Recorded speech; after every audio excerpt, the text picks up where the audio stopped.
too.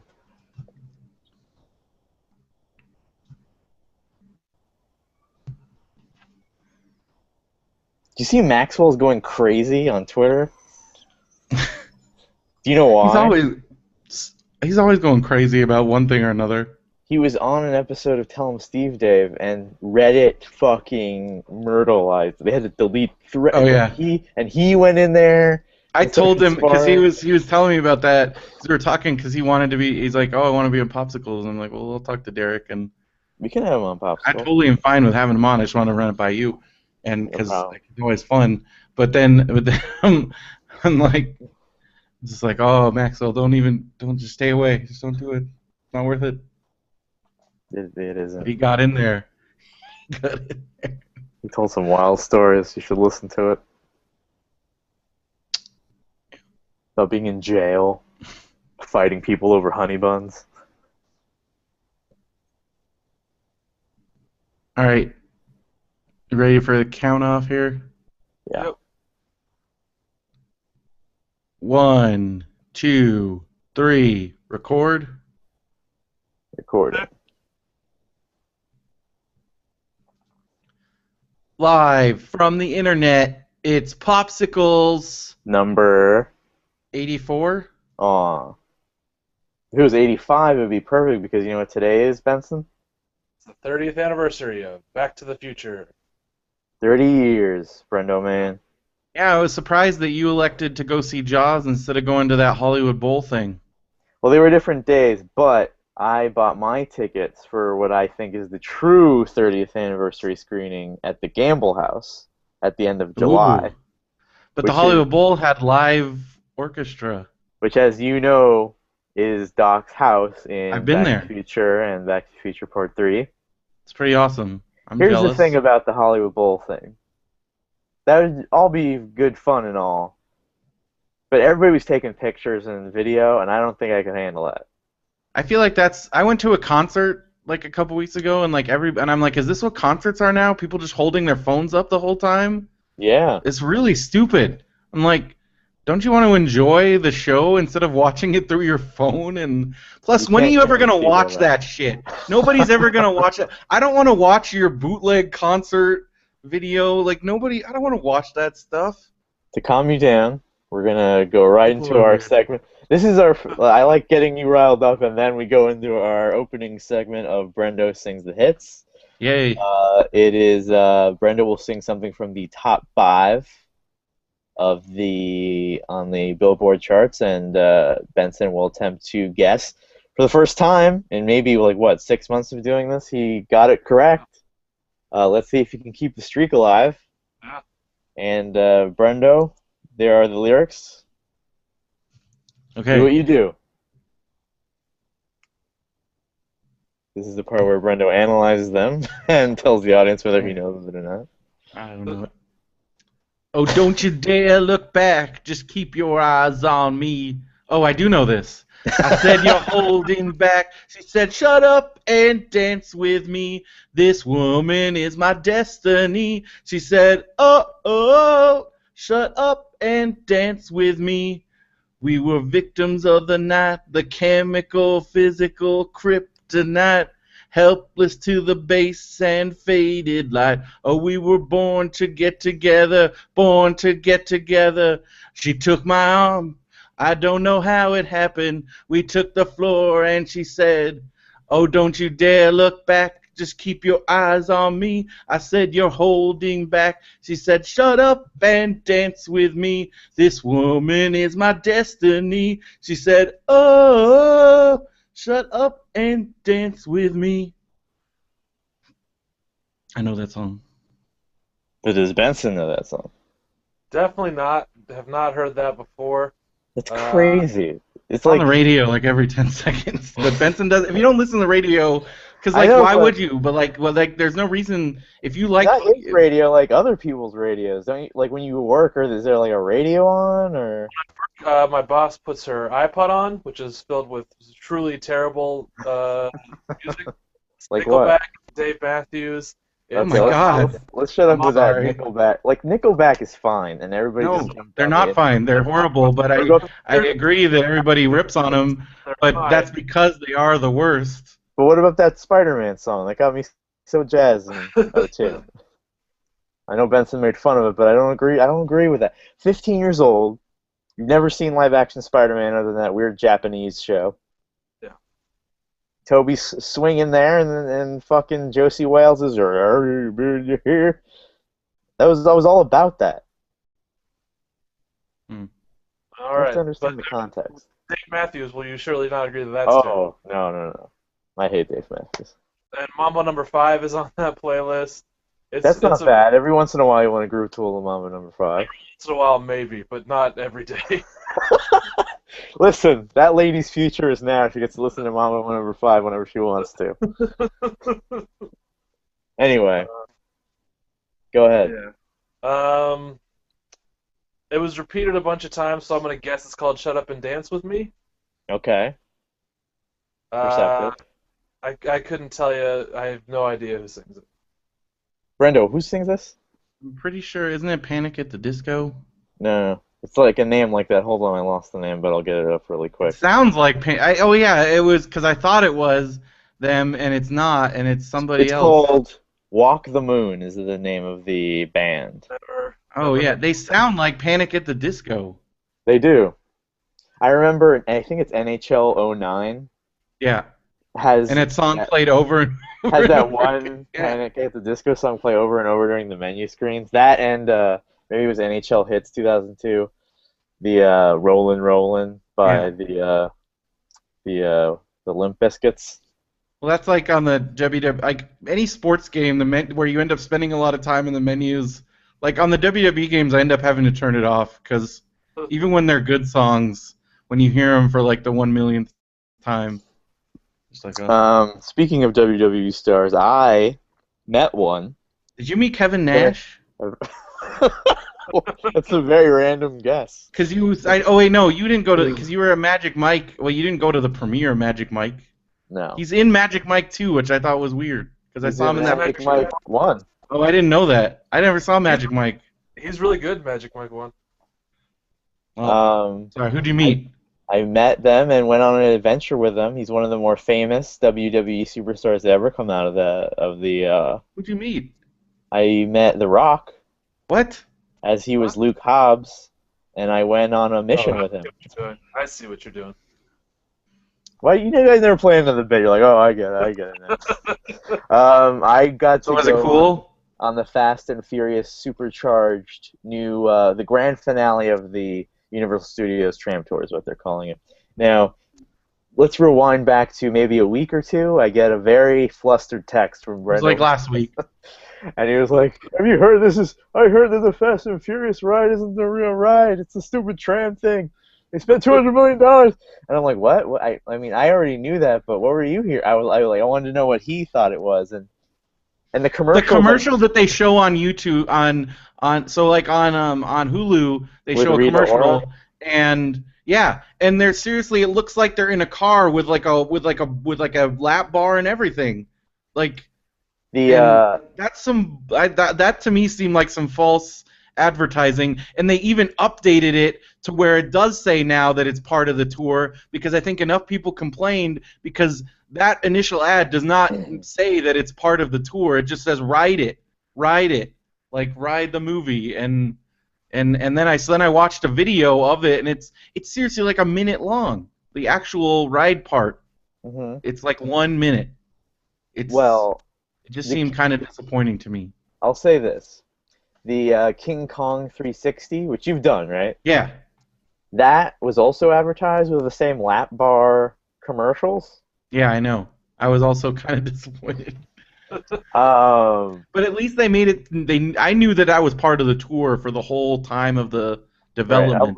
But again, a lot of people didn't. They had the same thing as you. Nah. Now I always knew because I'm always up on these things, so I always knew what it was. But the posters have, but you may have not have seen the poster. The posters have Vin Diesel swinging over the tram, but that could All right. mean anything. I didn't see that. So what happens is I love that they kind of hint at it. I got to go on twice that day, and they have a special nighttime tour now. Are they doing the Back to the Future thing yet? Unfortunately, I don't think that's something that's going to happen because I went Oh. on it. But they put the clock back on the clock tower. What's special about the night tour? Well, I'll tell you.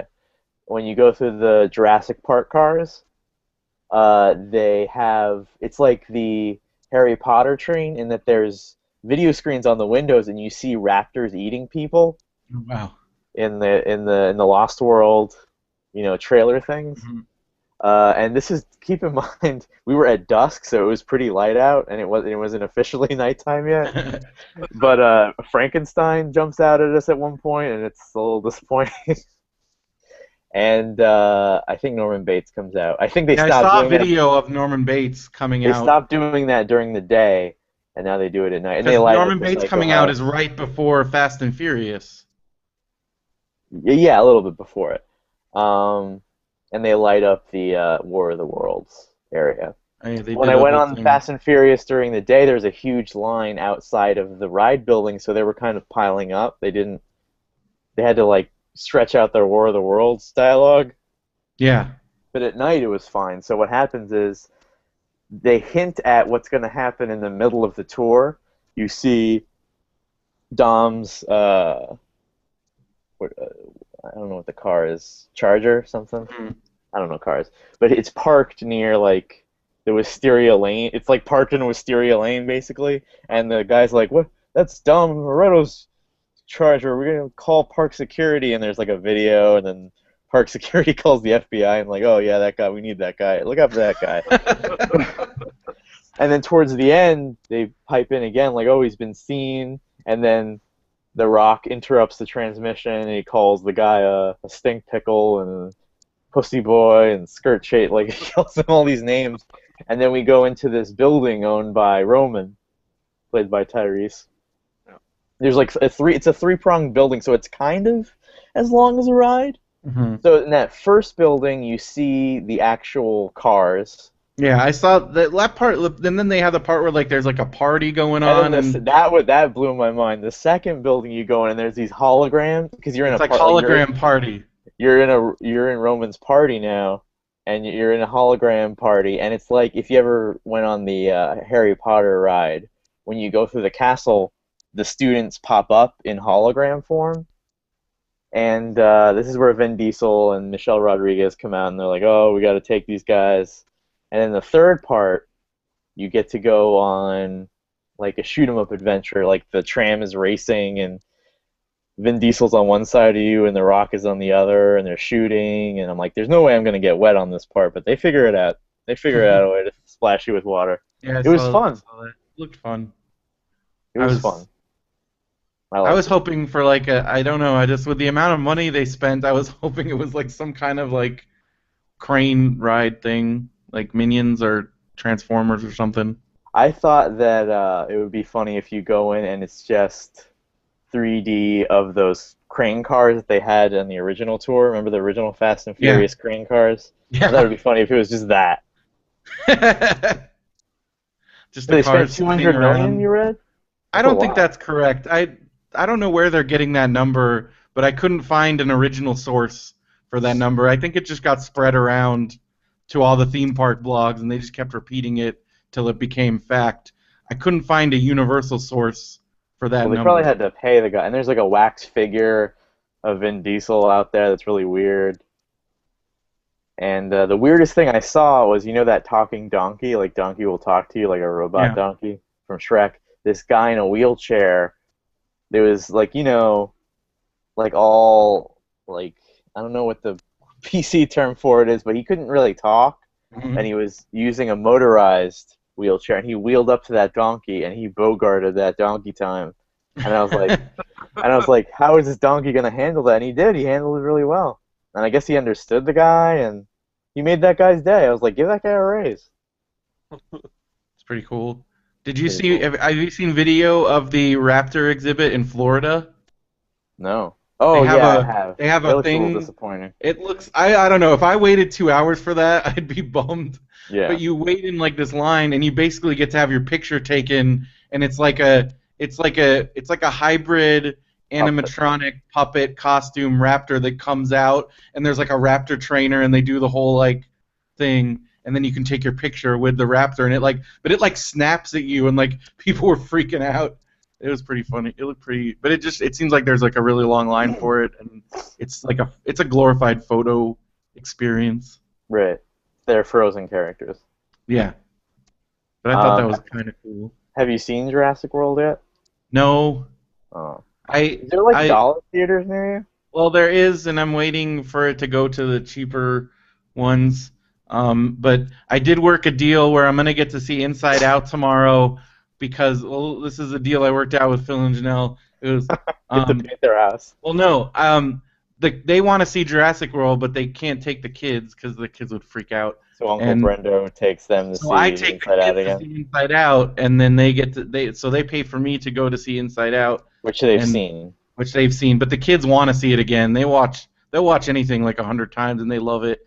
Like I feel like I know half the movie because Luke and Audrey just told me. But they didn't tell me anything relevant to the plot. They were just like the time when the guy said this funny. It's all the funny jokes. There's this Huffington Post article about Inside Out body shaming because sad is fat.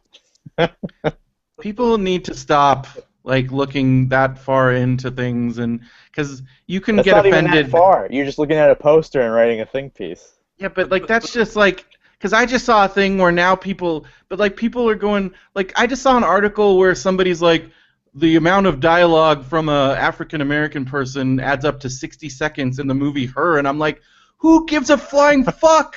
Why are we all about white people falling in love with their phones? But now we're going back to movies from a year ago and being offended at things from that. Is that our culture of being offended at things? Is that where we're at now? Is we're digging through old, forgotten things to be offended at stuff? And I'm like, calm the fuck down, everybody.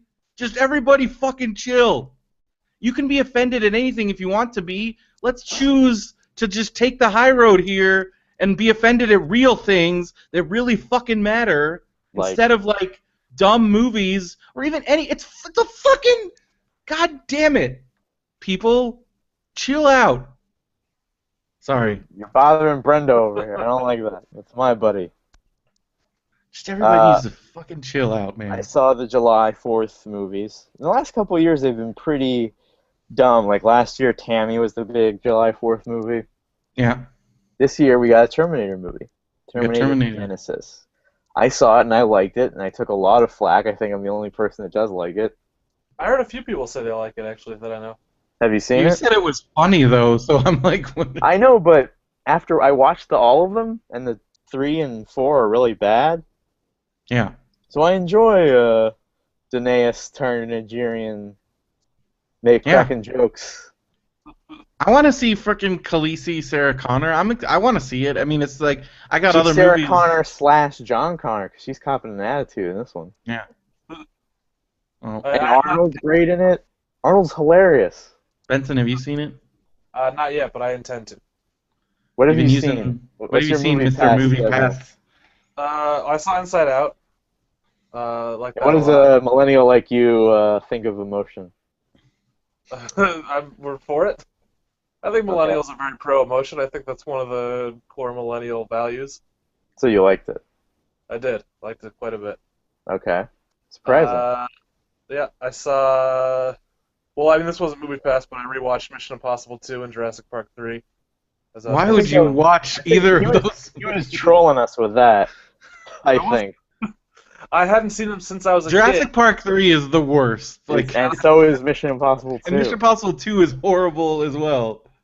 And it's unfortunate because you think John Woo plus Mission Impossible, how does that go wrong? I was so excited, Brendo. I love Mission Impossible. I was pumped too. I was there. I think I went at I think I missed school. I don't know. I think I did. I guess it was during the summer. I know I did it at midnight. I went on that Saturday and it was so full, and laser pointers were all the rage. Yes. The theater manager. Man, remember that?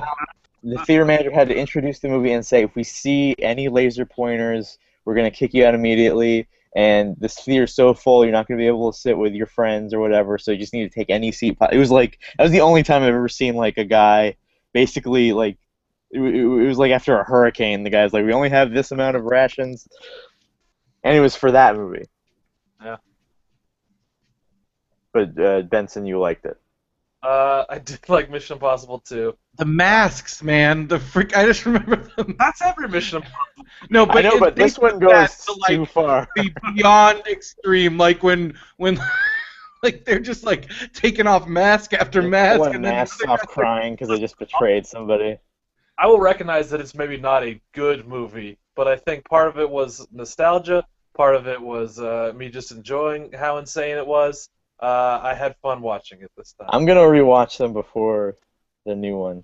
I haven't Like, seen that one in a really long For time. me, 2 was so bad that I didn't watch 3 when it came out, and then when Wow. Bill told me it was good, I went back. I had to go circle back. I also went to the New Beverly for the first time recently. For the first You never been time. to New Beverly? Wow. Where'd you I see saw it? Once Upon a Time in the West. Oh. And Benson just left. Well, I was about to say why didn't you call me? I guess he doesn't have my number. See, this is what Benson does. He's like, "Hey, I'll be on your podcast." But I'm like, "Hey, you want to hang out?" He's like, "No." And then he's like, "It's like this nerd kid that's like 10 years younger than me." I'm like, "I'm supposed to feel bad? This kid's shunning me? What do I do?" Mm. I'm back. Sorry, Hangouts crashed. I've returned. So what did you think of Once Upon a Time in the West? I loved it. I hadn't seen it since I was like 16, and I really, really enjoyed it. So you liked I it saw as much as Mission Impossible 2? a lot more than Mission Impossible 2. Okay. Well, we know that It much. was it was a Father's Day situation. I took my dad and my grandfather, but we all went and saw it together. And you paid for them? I did. Wasn't Father's Day like 2 weeks ago? Yeah, but I got the tickets 2 weeks ago, and I said let's plan it out. There you go. Yeah. Benson's being a good son. I didn't Yep. hear that part. He drove bought the tonight. tickets and he gave the tickets as a Father's Day present, and then they planned it out. Okay. All right, let's put that as a Benson win. Okay. And Brendo, you're still Well, I'm looking for jobs, and I went camping with Phil and Janelle, and it How was that? was fun. How is it like camping when you And have a beard? I can't even do camp you with my mean? regular face. It just seems like it would be all sticky and hot. It's not a big deal. I would say traditionally you picture a sort of mountain man type out in the woods camping. Did They your usually have a phone beard. work? Did I what? Did your phone work? Yeah, And you slept on the ground or in like a tent? I slept in a tent. Yes. Have Well, you ever been camping, Derek? Are you not? Are No, you? no, I don't. How have you never been camping? No, it sounds horrible to me. It's fun. You're out in nature. You have a good time. You're away from stuff, so it's like you just I'm get not a to nature enjoy guy. each other's company and So you don't have chill, eat chargers? really good food. And no, once you gotta conserve your battery. I mean, you could charge it in your car, but I didn't do that. I turn my phone off most of the time because it's part of what I like about being out there is just you're away for Do real. you have your own tent? Yeah. Private tent? Well, there's 4 Vecchios, so they're Do you fitting. jerk off in the woods? No, No? no. So where do you go to the bathroom? Let me They ask you had a- this, Brendo. If this you were was- camping alone, would you jerk off in the woods? I don't know. That's a thoughtful answer. But no, this was the Vecchios don't do primitive camping. So there was normal bathrooms Like nearby. like within walking distance. Yes. How many days was it? We just did 2 nights. Was there like a shower nearby too? There was a shower, but I didn't use it. Just roughed it. Just roughed it a little. I did like a little because the shower looked kind of iffy and that it was like Yeah. $2 and I don't know where that shower's been. So I just kind of did the little splash and sink and Worst bath. Homeless bath. yeah, homeless person bath, and it was, and it's like we're just, it's. I mean, we went into town to go eat lunch, and we kind of, because the Idlewild's like a really small mountain town, kind of like, it's like a northern exposure type, small little Oh mountain yeah. resort town, and Mhm. so there's like when we first went to town, like it was like Wednesday, so I guess because their weekend is like their big time, so during the week, that's their weekend. So like the first time we went to town, like the stores were all closed. Like it was the middle of the day on Wednesday and everything was closed. Huh. But then they open. It turns out they take like a two. It's very relaxed. Like a lot of the stores, like it would be like opens around noon till around 6, and then but it was cool. We found like some cool little record shops. I got some records. Found a cool little comic book store. What do you do for entertainment during the And night? we would I mean the first night we had like a campfire and we just kind of hang out and talk, and the kids, we had like card games, but I don't think we were even actually that. We were pretty much just up talking, hanging out, hiking. We went hiking. Do you have Um, like a breakdown about like your job in front of the kids, and they're like, "Well, Uncle Brendo's freaking out." no, not there. I mean, they've seen me freak out about pretty much everything. Ah, okay. But I keep it cool around the kids because they're very empathetic, like especially Phil's kids. So like if you're upset, they get upset, and Mhm. like they're very, like, kids especially are very, they feel the vibes. And Mhm. so so I try to be very aware of that and to keep it positive. I had a good talk with Luke because I don't know Luke. I think um, it was just we just talked about because he's going into pre-kindergarten. He was a little nervous. Gave him a little pep talk. You're like, kid, this is the fucking easiest it's gonna be in a long time. Luke Just crying. Luke had some problems like in preschool because he's small. He's a very small child, but he's Mhm. highly intelligent. So some of the kids would pick on him just because he's a Oh, small kid. I don't abide by any of that. And but so I just kind of encouraged him because he's like, oh, some of the kids make fun of me. I'm like, well, that's gonna happen, but you just kind of gotta, you know, Because you've been through the ringer. I've been through all that, so I told him about that. But you gotta Tell them find new friends, and never wear a Dick Tracy shirt to Chuck E. Cheese or whatever you're going to. Luke does have a cool Minions shirt where one of the Minions is surfing, and that's like his favorite shirt right now. I Do thought that you was tell cool. them that you? Do you tell them like no matter what they're making fun of you of, that don't be ashamed of it? Yes, I mean that's one of the things. Like I'm like, you know what you like, and that's the stuff that matters to you, and don't let anybody tell you otherwise. And you can You teach find them some people, especially curse words. now. It's easier to find people that are into the same stuff as you. Tell them like if you're in kindergarten and you break it calling like if you call somebody a cocksucker, that's like serious business. I remember the first time I was called a fag was in first grade, Yeah, that sounds about right for me and I was too. like, I don't know what that means, and I'm pretty sure I can't ask an adult what that means, so I'm just gonna keep my ear to the ground to what that was.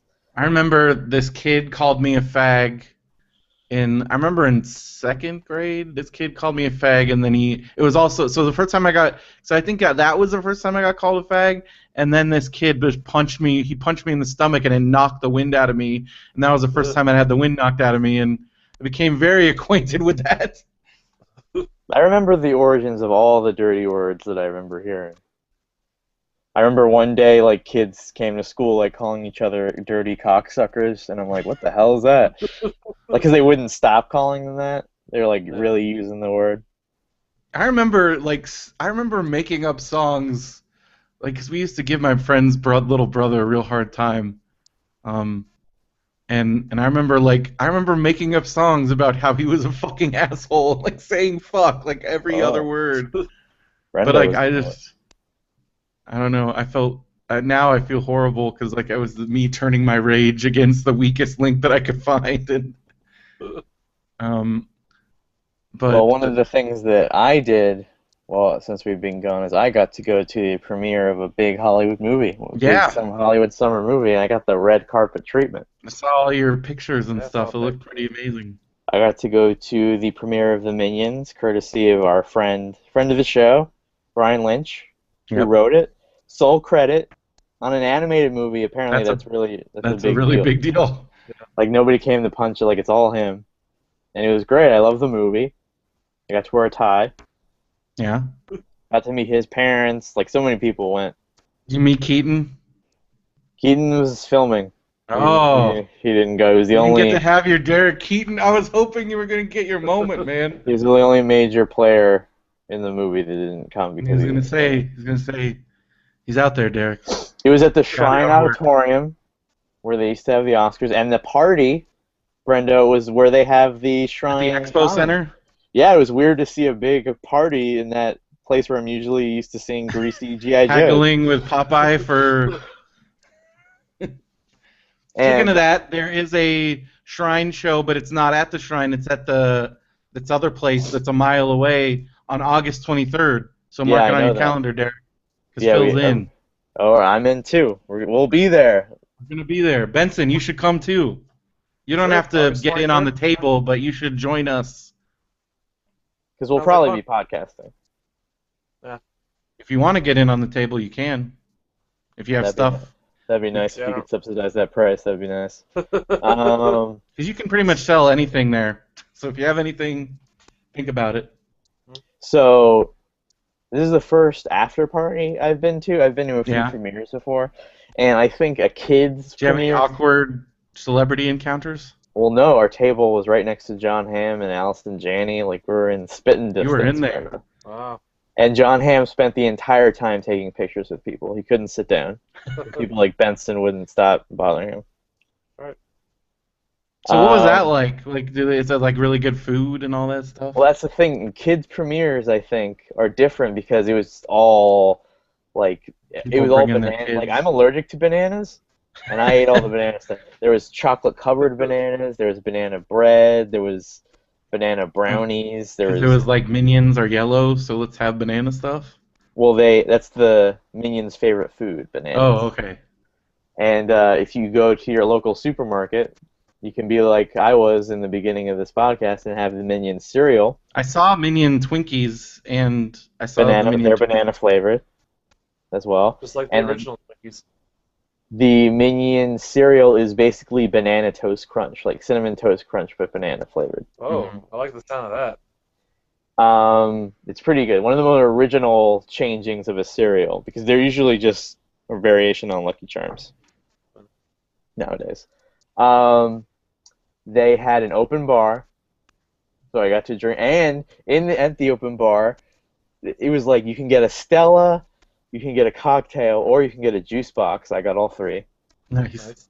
Um, there was like balloons, there was free shirts, there was free custom shirts, there was rides, there's a Ferris wheel. Did Henry go?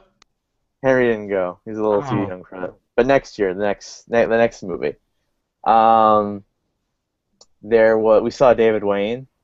Yeah. Nice. We saw the kid from Jurassic World, the younger one, the one that was in Iron Man 3. Yeah. It was a good time. There was music. There's a little video I posted on my Facebook about Yeah, I saw. I a was showing it to 20-second Phil. thing. Yeah, it was fun. It was a real fun time. Looked fun.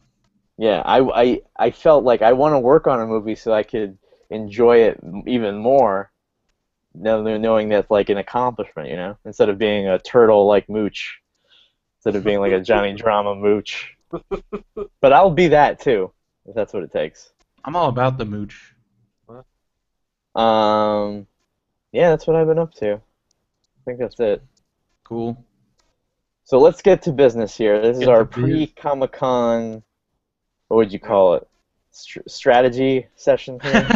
The Um, strategy is that you, I'm a very, I have, normally, I know Derek gives me a hard time because I'm very, like, a lot of times, if I get kind of particular about, like, planning things and stuff. Comic-Con is the one time of year where I'm, like, I don't make plans because of how you gotta play it fast and loose, and if you're gonna enjoy yourself. Right. Because like you And said earlier in 'cause- the pre-talk, Like if you want to go to the Star Wars panel, that's the only thing you're gonna do. Yeah. Yeah. If even if you get in, you're gonna be waiting in line. You're And gonna be then waiting in line all day Thursday, basically, here's and here's the thing. If you wait in line all day for 2 days and you don't get in, that must be the that worst. Yeah. would be the worst thing in the world. Like the people that are like, so they're doing wristbands to get into the first panel each day. So I can't imagine, like, let's say you camp out to you get there like in the morning the day before to get that wristband. So you're giving up a whole day of Comic Con to If you do want to that, be a and then part you of don't get a wristband. if you want to be a part of all the Hall H drama and mess and don't want to actually be there, or if you're just at Comic Con and want to know about it, there's a Hall H Hall H Twitter line, there's a Hall H line on Twitter and a Ballroom 20 line account. that I don't know if it's a parody account or real, but No, there's it's a lot real. of It's completely real. there's a lot of craziness that comes out of it. it's a good way to figure if you want to see if you want to like follow along with all the insanity that's going on. And if you That's want a to good follow way. along with us, I use the official Comic Con app to figure out my schedule here. Hmm. I'm taking that out right now. I don't know what you guys have. I have if you go to brendoman.com, I have my highlights, but that's not Yeah, the Brenda full Man picked out schedule. the highlights, and that was a pretty comprehensive list. So Thursday, Yeah. I don't have anything. Actually, I'm going to my schedule here, my I mean, favorites. my big thing on Thursday, there's I know the one that you're gonna we're all probably gonna go to. Well, I know you, me, and Phil will definitely be at is the Mad About Mad panel at 5:30 p.m. Right. That's a big one. Let's. Um, I got mine going from the beginning of the day. but These are from the just beginning of the day, I mean, I've got like I mean, from the beginning of the day, I know for sure I want to go to. There's this one called the pitching hour where you find out about like that whole process and how to get your idea out there. But then because the next panel after that is the Mattel and WWE panel, which Yep. my favorite wrestler Kevin Owens is going to be there. I thought your WWE favorite wrestler was champion Sting. Seth Rollins. He's one of my favorite, but right now my favorite wrestler is definitely Kevin Owens. And Um, 10 a.m. here. I got the DC Collectibles show, where they show what the new DC Collectibles will be. You're like, okay, fine, they're showing new toys, but Paul Dini Paul will be Dini. I know on you're the panel. all about that Dini. And this guy knows so much about toys, going back to the 50s, like the original Muppet toys, like the original Hanna-Barbera, little head bobber things. The guy knows so much, and I'm sure he'll bring that knowledge to the stage. Also at 10 a.m. because you have to have alternates. Yeah, you always. Yeah. What I got here is there's the panel that perked my interest called the Buffy effect. Mhm. Teen heroines then and now. That's the kind of This is the bread and butter of Comic Con to me. Yeah. These weird little side discussions. Yeah, those are the ones that I like. Those two. And they're probably really easy to get into. Yeah. There's a Peanuts 65th anniversary panel. Yeah, I've got that on my list. Well, I don't think I put it on here, but it was on my radar.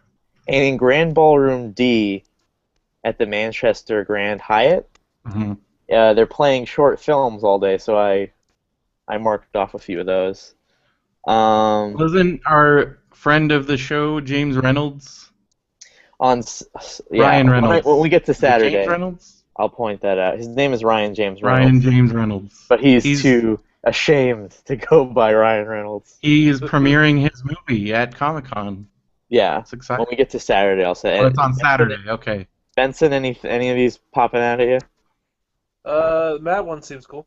I've got also on Saturday, I mean on Thursday morning, for video game fans, there's if anybody's familiar, well, I mean you've played their games, Rare Studios. Yeah, So we're a rare talking chit chat. Yeah, we're talking Battletoads, Perfect Dark, GoldenEye.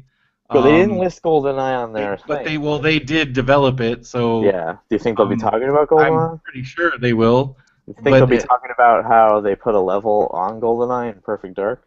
Yeah, I think so. But they're going to be talking about all that, and it's all the guys from Rare, so I think that'll be pretty cool for any video gamers. Didn't they do Donkey Kong Country too? Yes. Yep. At 1 o'clock, if you're not into wrestling or Mattel, there is the Science Channel presents Raiders, Raptors, and Rebels behind the scenes of Industrial Light and Magic. Mm-hmm. We're celebrating their 40th anniversary this year, and there's another official one as well. But this is probably the secondary one. There's a Looney Tunes Legacy panel Yeah, with I was gonna say that seemed pretty cool. the daughters of Chuck Jones and Bob Clampett. Will talk about, I think, how their fathers hated each other. There is another panel that I've always wanted to go to that I might attempt. It's from 3:30 to 4:30. The Sergio and Mark show. Yeah, it's next on my list here. The Sergio. It's not Quick Draw. That one's on No, Saturday. that's on Saturday. That one, I think Sergio and Mark show is a little bit easier to get into than Quick Draw. I know Quick Draw, like, Quick it's Draw always, is basically Pictionary with Sergio Aragones of Mad Magazine fame. yeah, and Scott, what's his name? But anyways, they're really cool. They're fun. But Mark Evanier is also a guy that's been in the cartoon business And he has so for many decades. He wrote both cartoons and he wrote on Welcome Back, Kotter. He's written pretty much every cartoon you can think Every of. 80s cartoon you can see. He wrote all of the Garfield Saturday morning cartoons. He worked on Yogi Bear. He worked on like a lot of the Hanna-Barbera stuff. He wrote those Friday night previews of the new Saturday morning lineup kind of things that the network used to do. Yeah. And he was like also Paul Dini and him like were around for like the last bastion of these old 60s animation people like Hanna-Barbera themselves and all these voice actors, like their last home stretch of a career before they died. They were kind of around for that. So they're kind of like the baton was handed to them and that they're the keeper of all these stories and so they'll be talking about that and Yep. Mark Evanier, Paul Dini's podcast just came back online on iTunes after having some technical difficulties, and the newest 2 episodes are Mark Evanier and him talking to Paul Dini. I'm sure they Is talk like about. the stories are amazing. So Yeah. listen. I do have one on the Benson radar here, but it's at the Horton Grand Theater, and in order to get those, you have to get there in the morning and get a ticket. They're free, but you.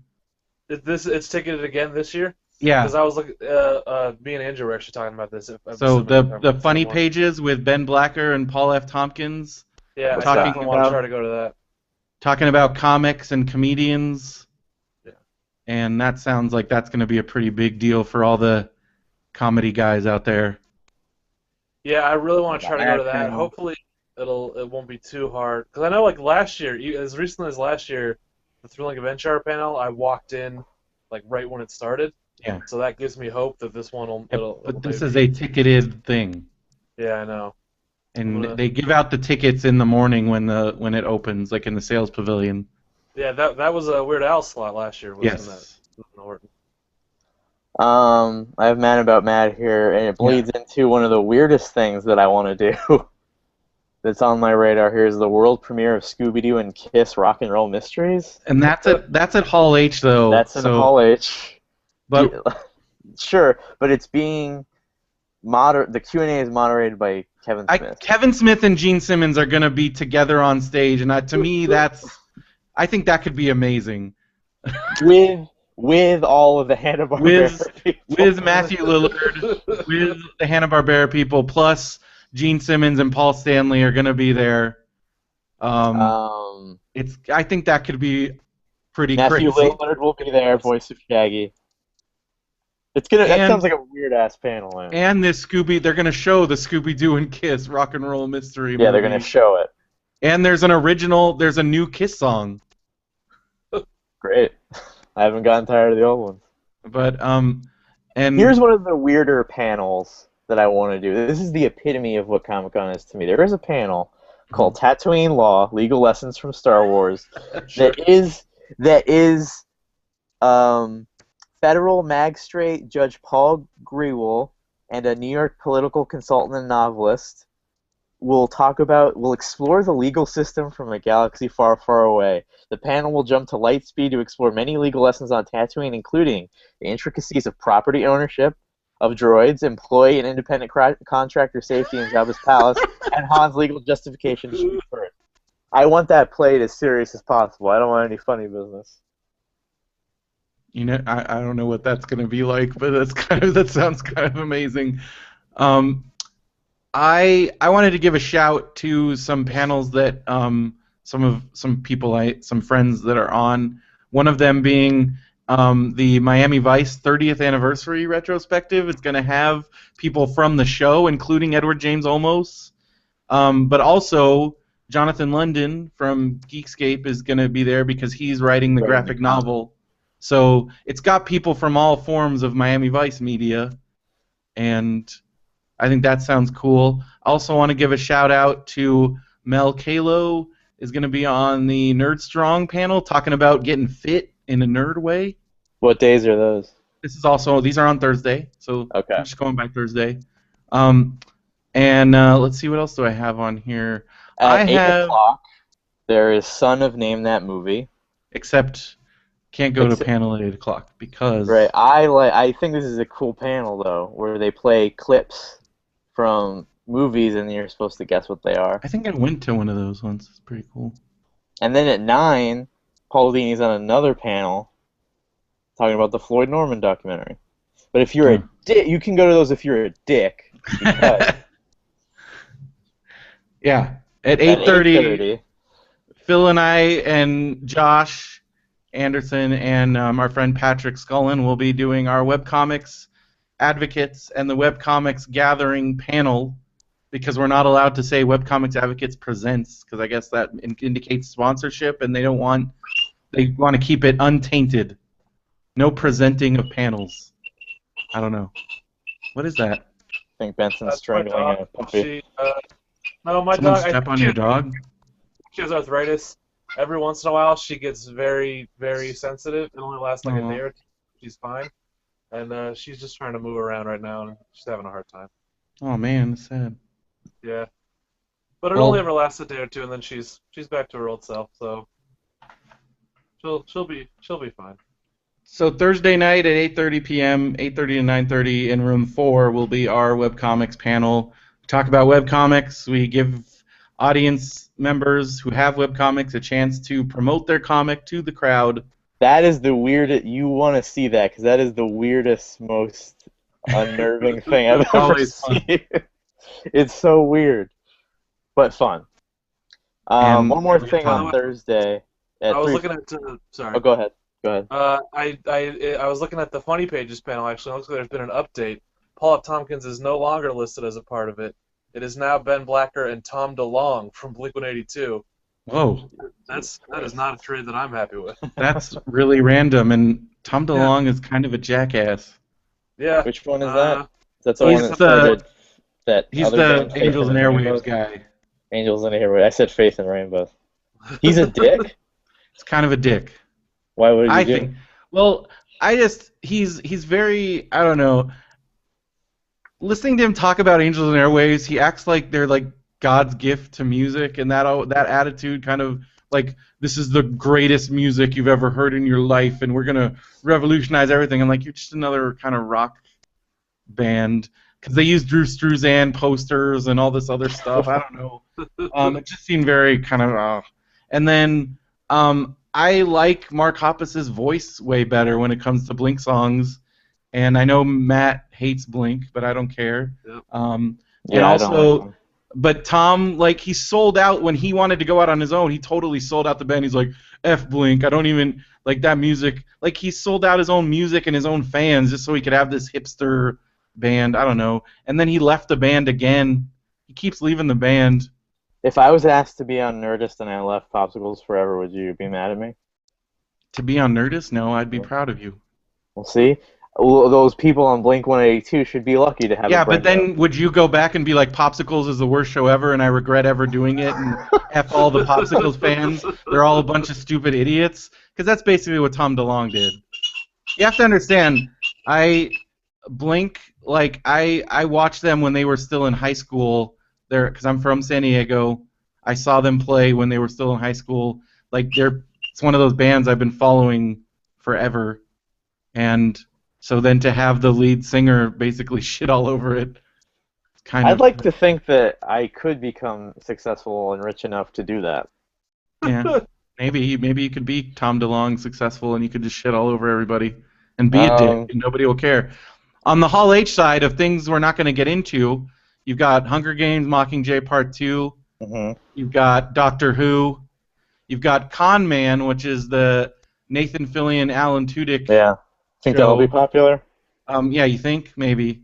Just a Like little bit. I'm literally I have no I don't have a Yeah, gauge on it. that's the Firefly fans. They raised $3.2 million Are on Firefly plans Indiegogo. still all hot and Oh yeah. bothered? Oh, they're Really? still hot. They're still. I That's don't know. They're crazy. still Firefly fans. They're still out there. They're still a force to be reckoned with. To keep in what is the keep the beacon going or something?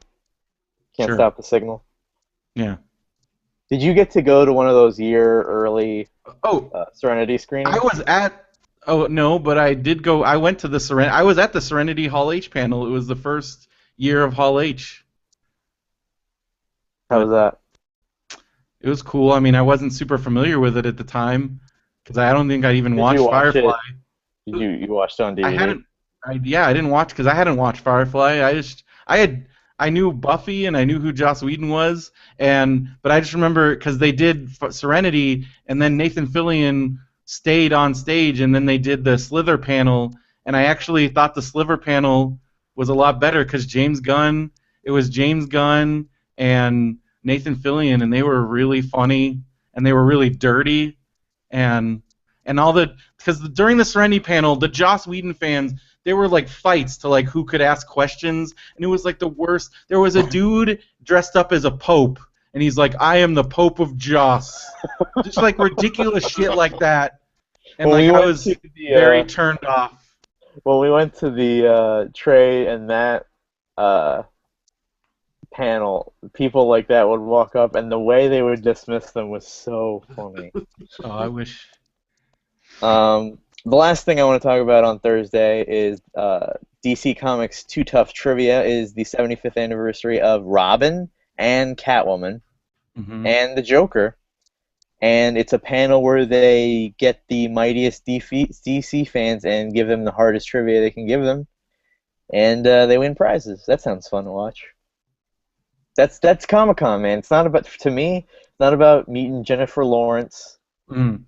It's not about, I mean, I would love to. I would love to see exclusive footage, but stuff like that that's the stuff I that think you I've can moved. I see. definitely have moved past all that, and now I love to enjoy. You never know, like what's gonna happen at these random little panels. Like we've seen some shit, man. We've seen some stuff. All right, let's go on to Friday here. Unless Benson, any other things that you No, know? nothing. I All just, right. although there's sometimes though you really can crap out on those small. I remember Benson and I sat through this like military comics panel to like because I think it was like there was like there was a film threat panel was afterwards or something with like Kevin Also, and I look Malcolm. forward to what panels I'm gonna sit through to get to another panel. Yeah, And I sat yeah. I through look The forward Witcher to 3 it. last year, and I was like, what Yeah. the hell is this? So many TV shows that never come out. And then everybody's talking about The Witcher 3 now. Like I had Yeah. no idea that it was a thing. Yeah, I'm sure I'll end up at another Bones panel this year. How many Bones panels have you sat through? I've seen Benson? two. I've only And that seen was one. that first one was supposed to be the last season, and then they No, just got renewed. I've sat through two because I sat through one last year to get to MythBusters. Was that Bones? I don't know. That was to get to Community, maybe. Oh yeah. What did I sit through to get to MythBusters? I don't know. Some dumb show. There's a DC Entertainment One-on-One with Jeff Johns if you're into that thing. Are we This on one's Friday now? We're on Friday, and Okay. then I'm just getting these out of the way really quick. Masters of the Web, the World of Movie Talk Online. I imagine that must be the most infuriating panel I've ever That was the beginning of. So I've told you this story plenty of times, but it was at that Masters of the fucking Web panel was when they were giving out passes to that big huge party, and Faraci like looked right at me and wouldn't pick me, and picked a hot girl. Uh, That was where fuck my Farachi, man. Farachi hate began because I got there. I was the first person in that panel. I got there early because I really wanted to go to this party, and which that was the end of me trying to get into parties too. Was like And that if I whole was fiasco. Farachi, and I'm not saying this because I'm your friend, I would give the tickets to the. I guess maybe he has to give it to the hot people so that the parties, are desirable. They But I didn't would even give it get to to. the. They didn't even answer the fucking questions right. So that I was would fucking give it to bullshit. the. I would give it to the schlubs because this is their time. This is their time down Nope, here. Farachi didn't think so. He gave it to the hot chicks. Faraci blocked me on Twitter. He blocked me too, but I think he unblocked me. I called him a sanctioned troll, and he's like, "You're a nitwit," and I'm like, "You're a blueberry," and then he blocked me. Sounds like a typical Faraci Twitter interaction. There's No, another. dude, here's what that freaking Masters of the Web. It's all these film bloggers just patting themselves on the back. It's bullshit. That's what Yeah, that panel is. I thought it would be infuriating, but if you care to go, John Schnepp, who made He's the cool. the Superman documentary, and Gray Drake, who we know from the Rotten Tomatoes Yeah. panel, will be on there. John Schnepp they're gonna have a booth where you can buy the Superman Blu-ray and stuff, but I get a download of it because I backed the Kickstarter. There's some arts conferences about Peanuts and Joker and Catwoman and Robin, but the main thing is that in the Indigo Ballroom in the Hilton San Diego Bayfront, it's Adult Swim basically Yeah, all they day. take it over. Yeah. The first panel is at 12:15. Aqua Teen Hunger Force Forever, and Your Pretty Face is Going to Hell. This is the last season It's of the Aqua Teen last. Hunger That's Force, it. and it was the first Adult Swim show. When Mhm. Adult Swim first started, it was reruns of Space Ghost and Aqua Teens, and I Yep. think like old like Family Guy episodes and stuff like that. I remember Adult Swim in the beginning. Yep. The one thing that I have and the one thing that I want to go to for the from the Adult Swim block is the I just watched all of Rick and Morty, so now I really want to go to that. Where did you see that? It's where did I see what? Rick and Morty. On Hulu. Oh, okay, I don't have Hulu. But Benson, are you But gonna I go to want Rick to. and Morty or try to? I think Oh, he's gone. Benson? No. Gone. This is kind of a light day because I don't have much on it. There's the ILM 40th anniversary one. There's the Marvel TV panel, but I don't think they're showcasing any Netflix shows. No, I don't think they are, which because we thought they were last year, and I don't want to get burned again on that. Yeah, it's only talking about Agents of Shield. Although I do want to go for Agents of Shield and Agent Carter, but I don't. I just it's a lot of investment. Like you have to get there like 2 panels early. Yeah. And Why do you think that is? why do you think what is? That they won't talk about the Netflix shows. I don't know. Maybe they're trying to keep it under wraps, trying to. I don't know. Maybe I don't know. Maybe that's part of their deal with Netflix. Who knows? Because now they have a hit on their hands. They can talk about Which they Daredevil. absolutely do. They can Why talk is there about not a Punisher. Daredevil? Why is there?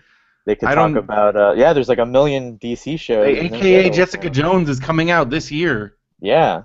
So I don't know, but I mean, I kind of like the mystery, but I would like to go to a panel. This day though for Hall H is completely insane. Why don't you You've talk got about that? The Walking Dead at noon. You've got Fear the Walking Dead, which is Are the people spin-off. excited about that? Fear Oh, the yeah. Walking Dead? Really? I think Walking Dead fans are, but I don't know. You think it'll be like Caprica? Maybe you might be right on point with that.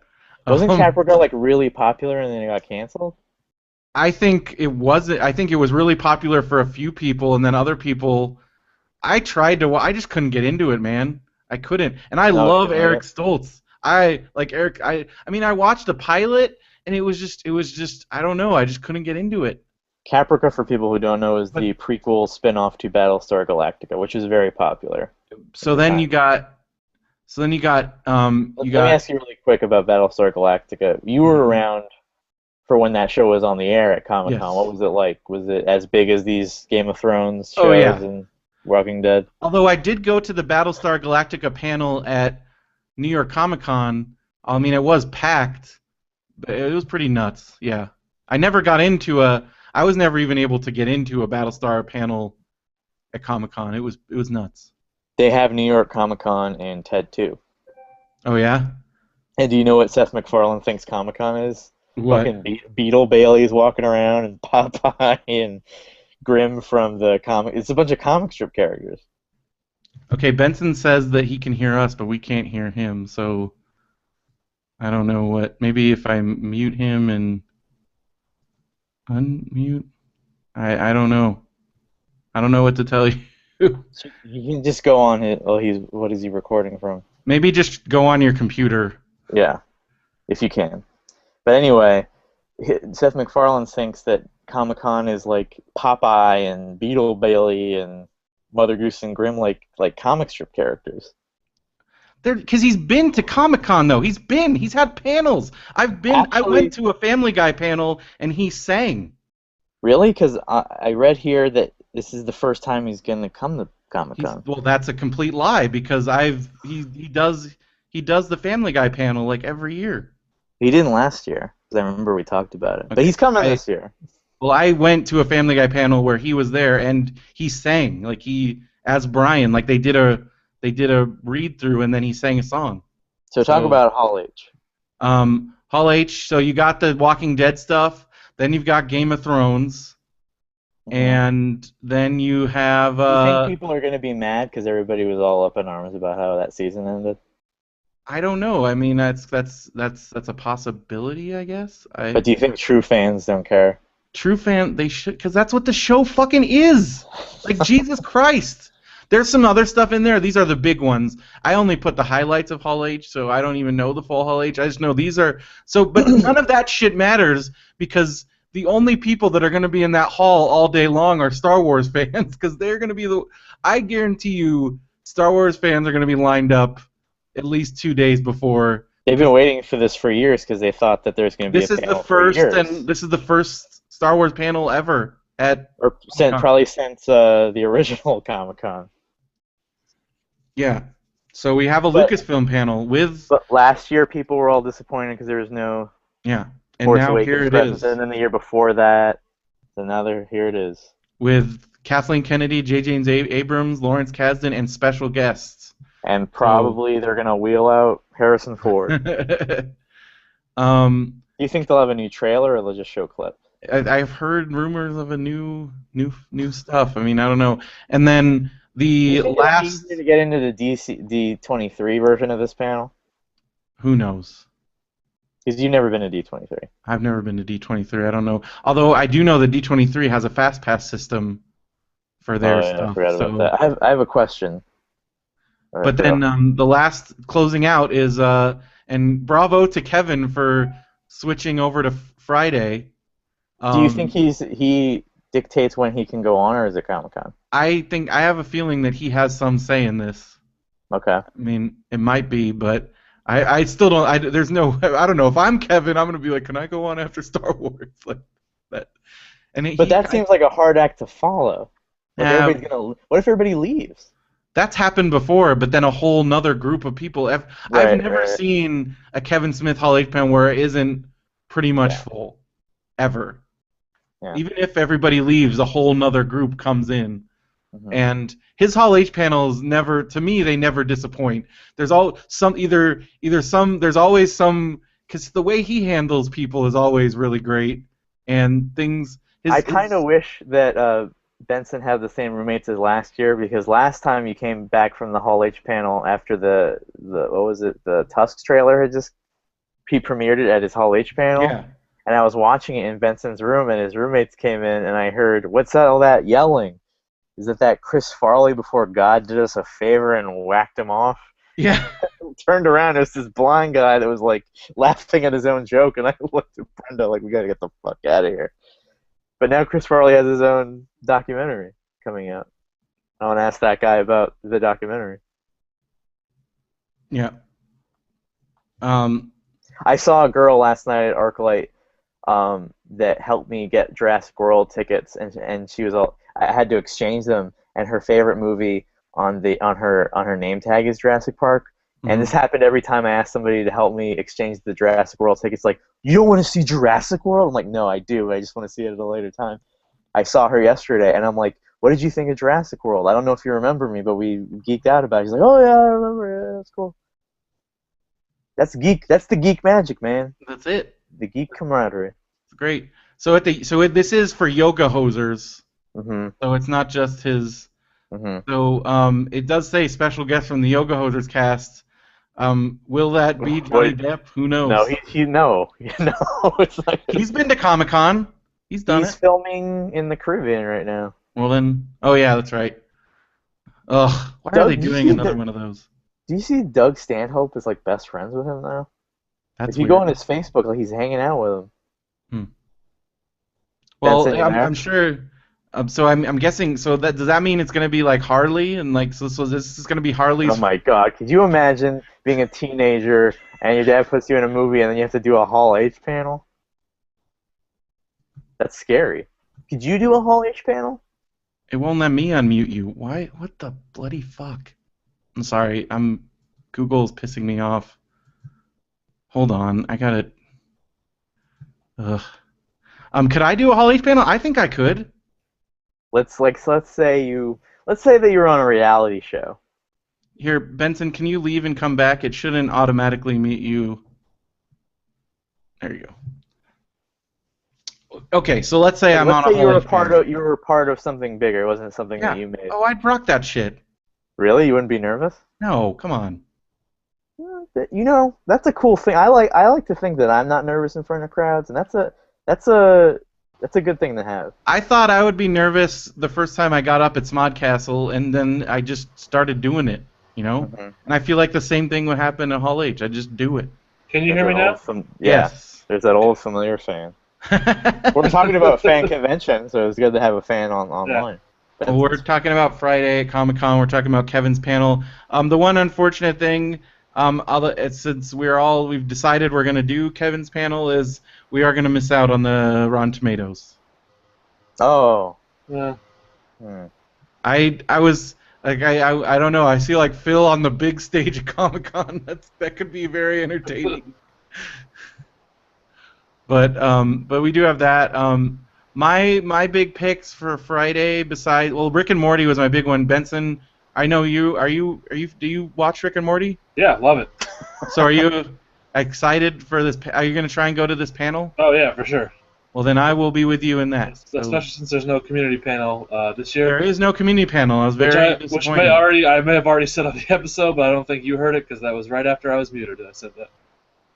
Yeah, I was really bummed because it got to the point where like Sunday, I'm like, well, then it's gonna be Sunday, and it's like, nope. Yeah.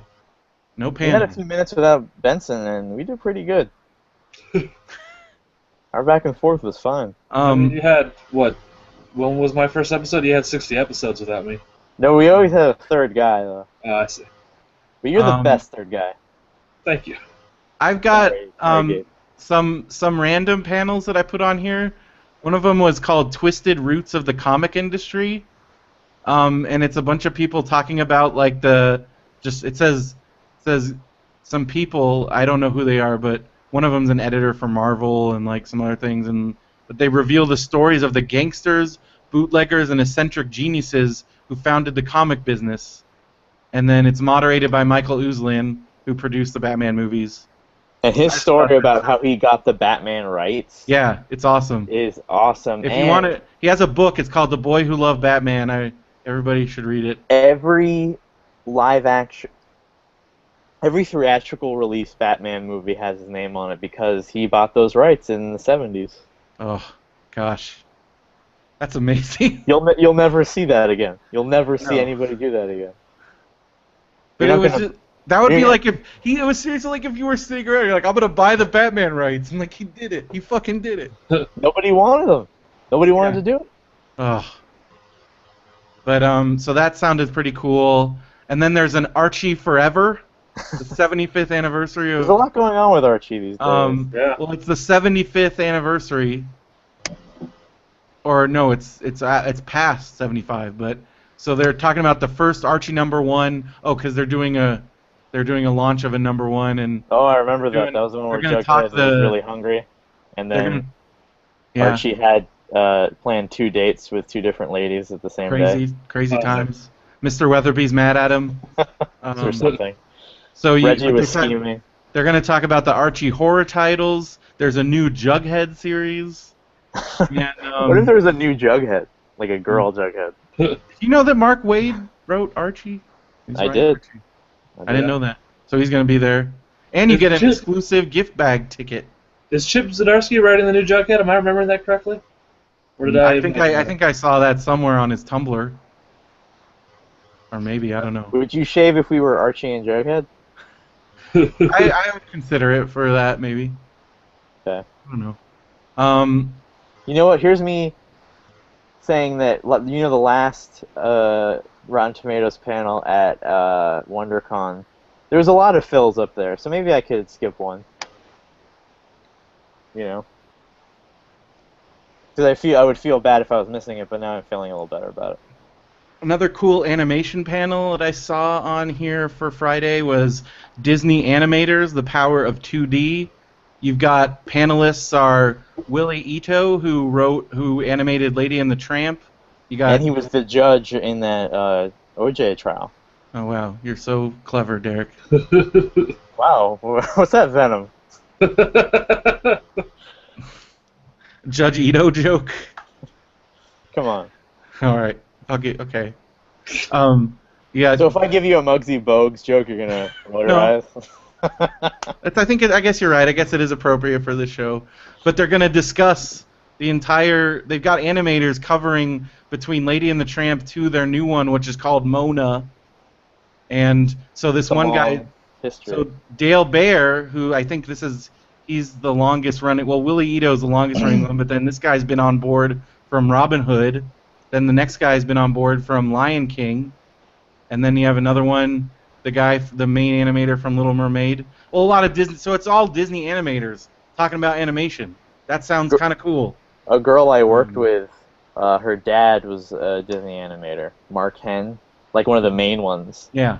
And in the Full House episode where they go to Disney World and Joey goes to visit his friend in the Disney animated office, that's him. That's pretty cool. So not only is she the daughter of a Disney animator in the fucking heyday of Disney animation, she's in the Full House universe. Man. Let's see. Another one that I'm interested in is Ghostbusters. There's a Sony, IDW, and Cryptozoic, so it's all the properties. I've been reading, because there was a Ghostbusters sale on Comixology. I've been reading the IDW series, and they flip the script a lot. Yeah. There was a storyline where the Ghostbusters get stuck in a dimension, and then there's a Chevy Chase Ghostbuster. Mm-hmm. Jake Blues comes to Ray in his dreams. John Candy's original Lewis character is in it. Yeah. Oh wow. They have one. There's this giant crossover they're doing where it's the comic book Ghostbusters, the real Ghostbusters, and the new Ghostbusters. And the new Ghostbusters. But like I was saying before, the Ghostbusters get stuck in a dimension, so the new Ghostbusters are Chevy Chase, Janine, and then like an extreme Ghostbuster or something. Yeah. So there's like different Ghostbuster groups, and then like Vigo comes. It's like they have fun with it. They have fun with the universe. Yeah. So they're going to be talking about that. They're going to be talking about the new Cryptozoic game, which I'm very excited about because I missed out on the Kickstarter for that, but it looks awesome. And like, who knows? I don't know what else they'll be talking about here, but it's Sony and IDW. I don't think they're going to be talking about the new movie at all, but Did you see the costumes, the uniforms? Yeah. I don't know what the orange stripe is about. I don't know, but I think it looks cool. The Proton Pack looks cool. The Proton Pack looks cool. It looks kind of like. Next year we're gonna have a new Ghostbusters movie. I know. I can't believe it. Leslie Jones was tweeting from a plane today. It was really funny. She was like in a plane yelling at everybody. On Twitter. Saturday. I got some other Friday ones. Okay. ILM 40th anniversary. That should be pretty cool. Talking about. There's iZombie special video presentation and Q&A in Ballroom 20. Yeah. I just watched that show. I liked it. Let's see. I got the world premiere of Justice League: Gods and Monsters in Ballroom 20. Yeah. My other big one on Friday is Bob's Burgers at the Indigo Ballroom. Yeah, I want to go to that too. It says they're gonna do like a live read type thing, and that sounds awesome. We also got the IDW panel. Now that I watched a preview for the show. I haven't even watched the show yet, but I already crossed this off the MTV Scream. Did you watch I had it on my panel list. I watched a trailer and it has nothing to do with Scream. Like, what the fuck is that? Yeah, they're in a town where a different crime happened. It's not from the movies. Fuck that shit. It's like Stab. Somebody, Vicky, one of our fans, Vicky, said it's like Stab the TV series. I guess. There's no. It has nothing to do with anything. What was the town? Something Borough? Woodsboro? Yeah, Woodsboro. Yeah, it's not that. Not Woodsboro. Weird. I also And they couldn't get following. the rights to the Scream mask. We have to have another Scream mask. So there is a Horton Grand Theater panel that I would like to go to, but and it's because it's the Nerdist Network's podcast. Like they're doing a mashup podcast, so it's gonna have Jonah Ray, Pete Holmes, Emily Gordon, Kumail Nanjiani, and Sandra, some sex nerd Sandra. She's really funny too, but I doubt I'd be able to get because you have to get there at like 8 in the morning to get these tickets. Yeah. But What's that that's for? Oh, it's a giant. It's like all the Nerdist podcasts. They're gonna do a Okay. podcast together. But I love Pete It's Holmes. the Nerdist Megacast. Yeah, basically is what it is, and it's Jonah, Pete Holmes, Emily Gordon, Kumail Nanjiani. I love both of them, and I've been watching Silicon Valley. So like, gosh, Kumail is so funny. Yeah. He's awesome, and so I want to watch that.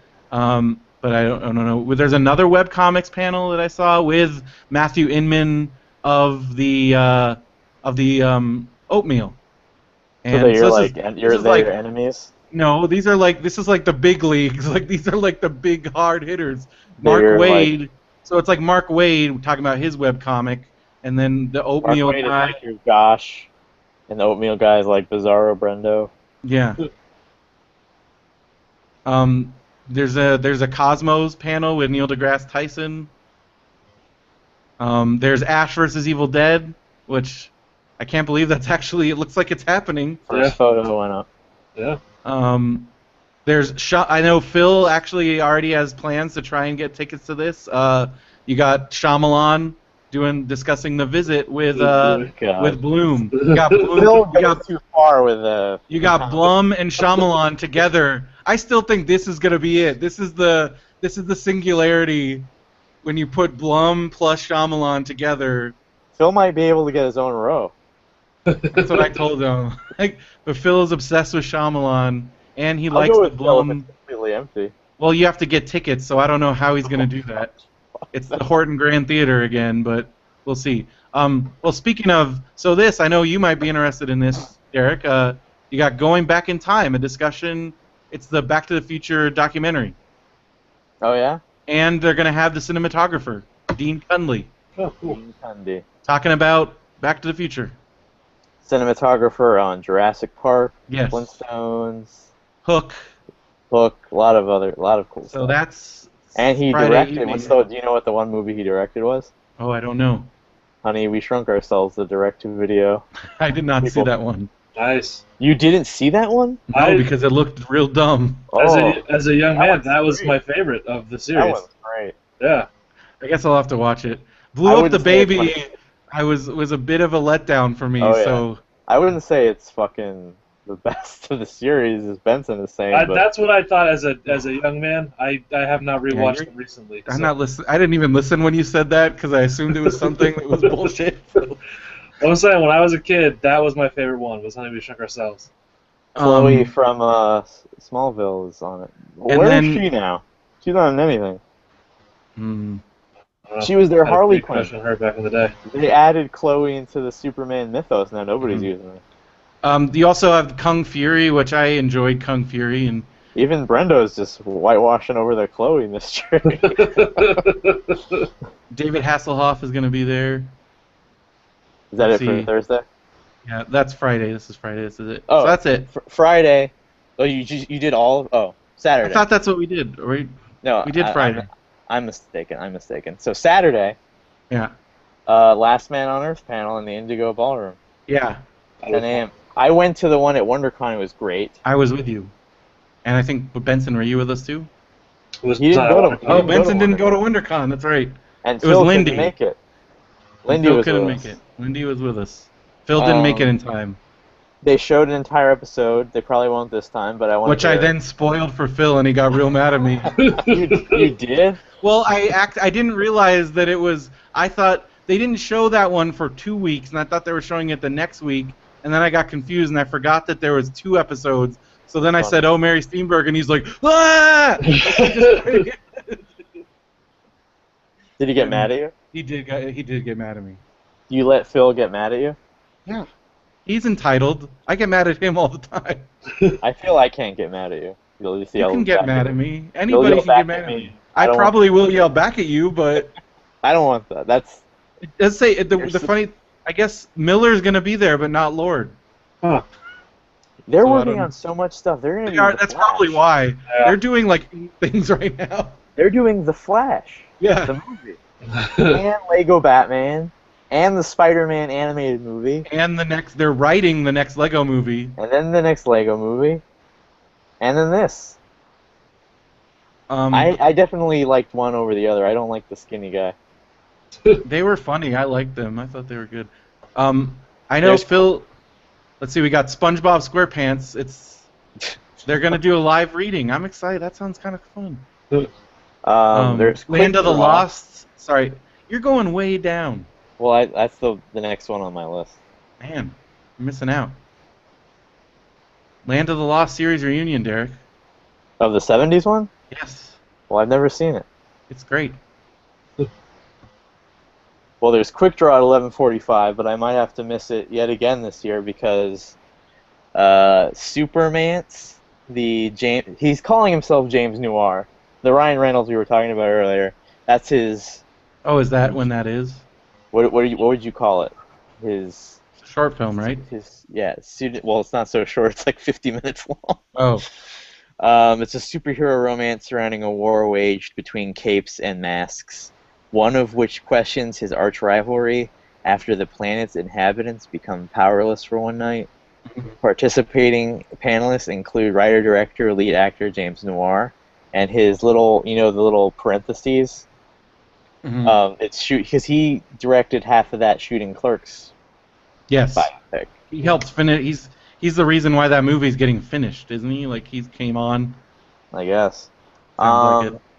And the guys that we met when they did the panel, the thing at Smod Castle, like some of his friends will be there too. Yeah. And then there's The Simpsons at noon, Yeah.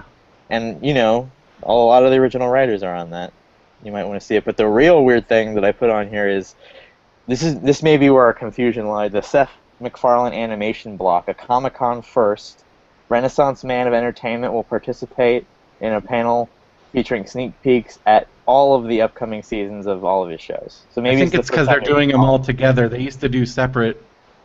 But I kind of want to panels. be in a room with Seth MacFarlane fans for a second. Like I want to see them. I remember we went to like we sat through American Dad, because family. I think we went to Family Guy and American Dad, and I remember just looking like me and Phil had this moment where like these are not our people. Wow. Was I like there? Because I know I was definitely at an American Dad panel once. Because You must have been there because that one it was because we watched it was like a musical American Dad episode I think or something because I remember I distinctly remember during the Family Guy part Seth MacFarlane sang like he did a Brian song or was he doing Stewie? I don't remember. He did a song. I remember that. I kind of remember that. Yeah. I just remember I never had the need to go to another. Were you just sitting through that to get to something else? No, we were specifically because I think somebody wanted to go and we didn't have anything better to do. And No, we got in. I was definitely trying to get into something else. I'm trying to remember what were we doing in there. It might have been if it was in Indigo. It might have been the Community. No, this was in Ballroom 20. Oh, you're right. I just remember. I think Well, it was. I don't remember. I remember we got in there rather easily, and then we were like, "All right, we're in here." Oh, was that the year that Joss Whedon was doing that Dark Horse panel in Ballroom 20? I don't remember. I don't think know. I think it might have Kind been of a that. blur. I think we might have been trying to get into that. Yeah. Anyway, it was a mess. I've also got this. There's Andre the Giant, the man behind the legend. Apparently, there's another.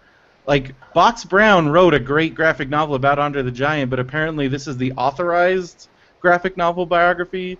But Andre the Giant's daughter is going to be there, and they're going to be talking about Andre the Giant. So that sounds kind of cool. Yeah. And then also of interest, at least to me, is Ernie Klein is doing a panel called Book to Screen, talking about the Ready Player One movie. Oh, really? And well, it's him and some other people whose books are being made into movies, but he's the lead panelist. Yeah. So that I'd sounds go to that. of interest. I'm I'm almost done with that book. It's only taken me 3 months. And then Sid and Marty Krofft are doing a panel, which that to me sounds exciting because When I read that, I was like, we really have to recognize when the heyday is over. Like, Sid and Marty Krofft are never coming back with they're another doing a new Renaissance. series at Nickelodeon. I know, but it'll never be like every show is going to be Sid and Marty Krofft, you know. But you know what? It could be different because it's a nostalgia generation. They could have a comeback. You don't know, man. Jackie Earl Haley came back, It's true. and he's gone again. Yeah. The Marvel Cup of Joe panel. That's something they do every year, where Mhm. Chief Creative Officer Joe Quesada gives a no-holds-bar panel on everything Marvel. Yeah, that was fun last year. At the Indigo Ballroom, there's a Nerdist panel. I was kind of thinking about maybe trying to go to that, but there's also, I can never stress the enjoyment I've always had at the Cartoon Voices panels. They're always fun, and it's moderated by Mark Evanier, and it's always fun. And that's at One 1 I wanted o'clock. to go to at 3 is The Muppet Show coming to ABC. Yes. Because I like the preview they showed. We also, for video game fans, we got Viz Media and Perfect Square. They're re-releasing the Legend of Zelda: Link to the Past comic that originally was featured in Nintendo Power. So if any of you old school Nintendo fans remember this comic, they're re-releasing it in graphic novel fan, and they're doing a panel about it, and they're going to be talking about the video game. That sounds cool. Also, Return of Invader Zim. Any Invader Zim fans? Yeah. So Jonan Vasquez is doing a panel talking about the new comic and a revival about the series, a possible series revival. Really cool. And he So- only dates Suicide Girls. So Yes. ladies. There you go. I also have Is at that the true? Indigo Where did I hear Ballroom. that? Somebody just told me that and I believed it. I think that that seems like, because I remember going to his booth once. Can you imagine having Mhm. that policy? I think that's his type. I don't think he only dates Suicide Girl brand girls. I think those are the type of girls that he dates. I don't know if Okay. I was, but and then for Doctor Who fans, if you're bummed you can't get into the Doctor Who panel, you probably have a better shot of going to Anything Goes with John Barrowman in the Indigo Ballroom. What is Captain that? Jack Hart. He's a main character, one of the characters on Doctor Who. He was the star of the Torchwood. spin-off Torchwood, yeah. Yeah, he It was a spun lot of off, fun. and he's a Now, great. this is a Rode stretch. an escalator with him at Comic-Con a few years ago. This is a stretch, but I really want to go to this. It's in Hall H at 4:45. Dark Horse, an afternoon with Joss Whedon. That's Just gonna him- be fucking crazy. just him talking. Well, maybe now that everybody hates him because he's sexist, Who there won't knows? be anybody there. But that was the panel that I'm talking about that I think we were sitting through. I was Now it's in question, Hall H. Because he would do panels for Dark Horse Comics. Yes. So his panel, where it's just him, he's a Dark Horse. Yes.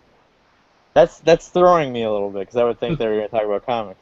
Well, he's going to talk about the Buffy comics and stuff and all that. Or this isn't Anything Goes. Yeah, Anything. but he also was going to talk about the Buffy comic. This says Dark Horse. I want to hear his post Avengers 2 thoughts I'm sure and we'll get into it. on all the controversy and stuff. For big comics fans, I highly recommend the Oddball Comics Live. It's Scott Shaw, who does a lot of tons of different comics. He basically does this presentation of like all the craziest shit from comics over the decades. Like he's the one that found like all those, like the one where like just like all the silly stuff that happens with Batman, and like it's really entertaining.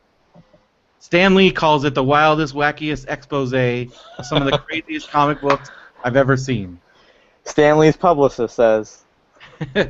Another panel that I kind of want to go to that I'm sure Phil will. There's a tribute to Harvey Kurtzman, and it's like a lot of the Mad people and some of the other people talk about Harvey Kurtzman. Old school Mad. So Comic this Mad. is this is the old school Mad, and they'll be talking about that. That sounds cool. I've also got this is the Saturday is the day of ambiguous Hall H panel description. So you've got the Warner Brothers presentation, which obviously is going to be Batman v Superman, but there also are rumors that this is going to be the big Justice League reveal. I think there's going to be like a big Suicide Squad type That too. presentation too. It'll be I'm more it's excited for an hour Suicide and a Squad than half. anything they're doing. It's an hour Wow. and a half, so they have a lot of time. Then And they're probably going to talk Harry Potter, Beasts of the Southern maybe, Wild. Stuff. who knows? Fantastical beasts and where to find them? Yeah. Why aren't we talking about that Harry Potter play? I feel like that really got because the Oh, gay yeah. marriage thing happened the morning of, and I'm like, you gays stole the thunder of new Harry Potter. Goddamn Well, it. I did see J.K. Rowling had a mini Twitter fit because people kept calling it a prequel, so she was replying to everybody saying it's not a prequel. It's She not a said prequel. that in the very It's not a beginning. prequel. I was online as that was happening, and I could not believe what was happening. And she just kept tweeting. She was tweeting to all these news outlets and quoting their headlines, just saying I thought she was gonna have like a fit. Well, And there's I a saw the rumor. little mini version because someone commented on Derek talking about it, saying, "Isn't that a prequel?" And Derek was having to play the J.K. Rowling role, saying, It's not a prequel. "Yeah, Well, people keep telling me, oh, it's going to be about his parents. I'm like, where are you reading this? Like, I haven't heard her say that at all, but it's the big rumor. People are like No. saying like they're sure of it. She, They're like, if she, and they're the, like, the the amount Chris- that she is insistent that it's not a prequel, I don't think it's about his parents. I think it's about him. I think it's something that happens. Like I think it's during the main story. and then somebody's like, it's about his parents, and because it's called Harry Potter and the Cursed Child. Mhm. It's like, and he's the cursed child, and I'm like, why is it? Why would it be called Harry Potter It and the doesn't make Harry sense. Potter? Doesn't make any goddamn sense. Plus, He wasn't the Half Blood. she was so adamant about it not being a prequel. Like, And I've learned never to I mean, even poor J.K. Rowling, I've learned never to really trust anything anybody says. When Christopher Nolan said there wasn't going to be Robin it's in any of true. his Batman movies, and then there was We John also Ross. have the it wasn't Khan, like the whole Wasn't Cumberbatch wasn't Khan. Khan.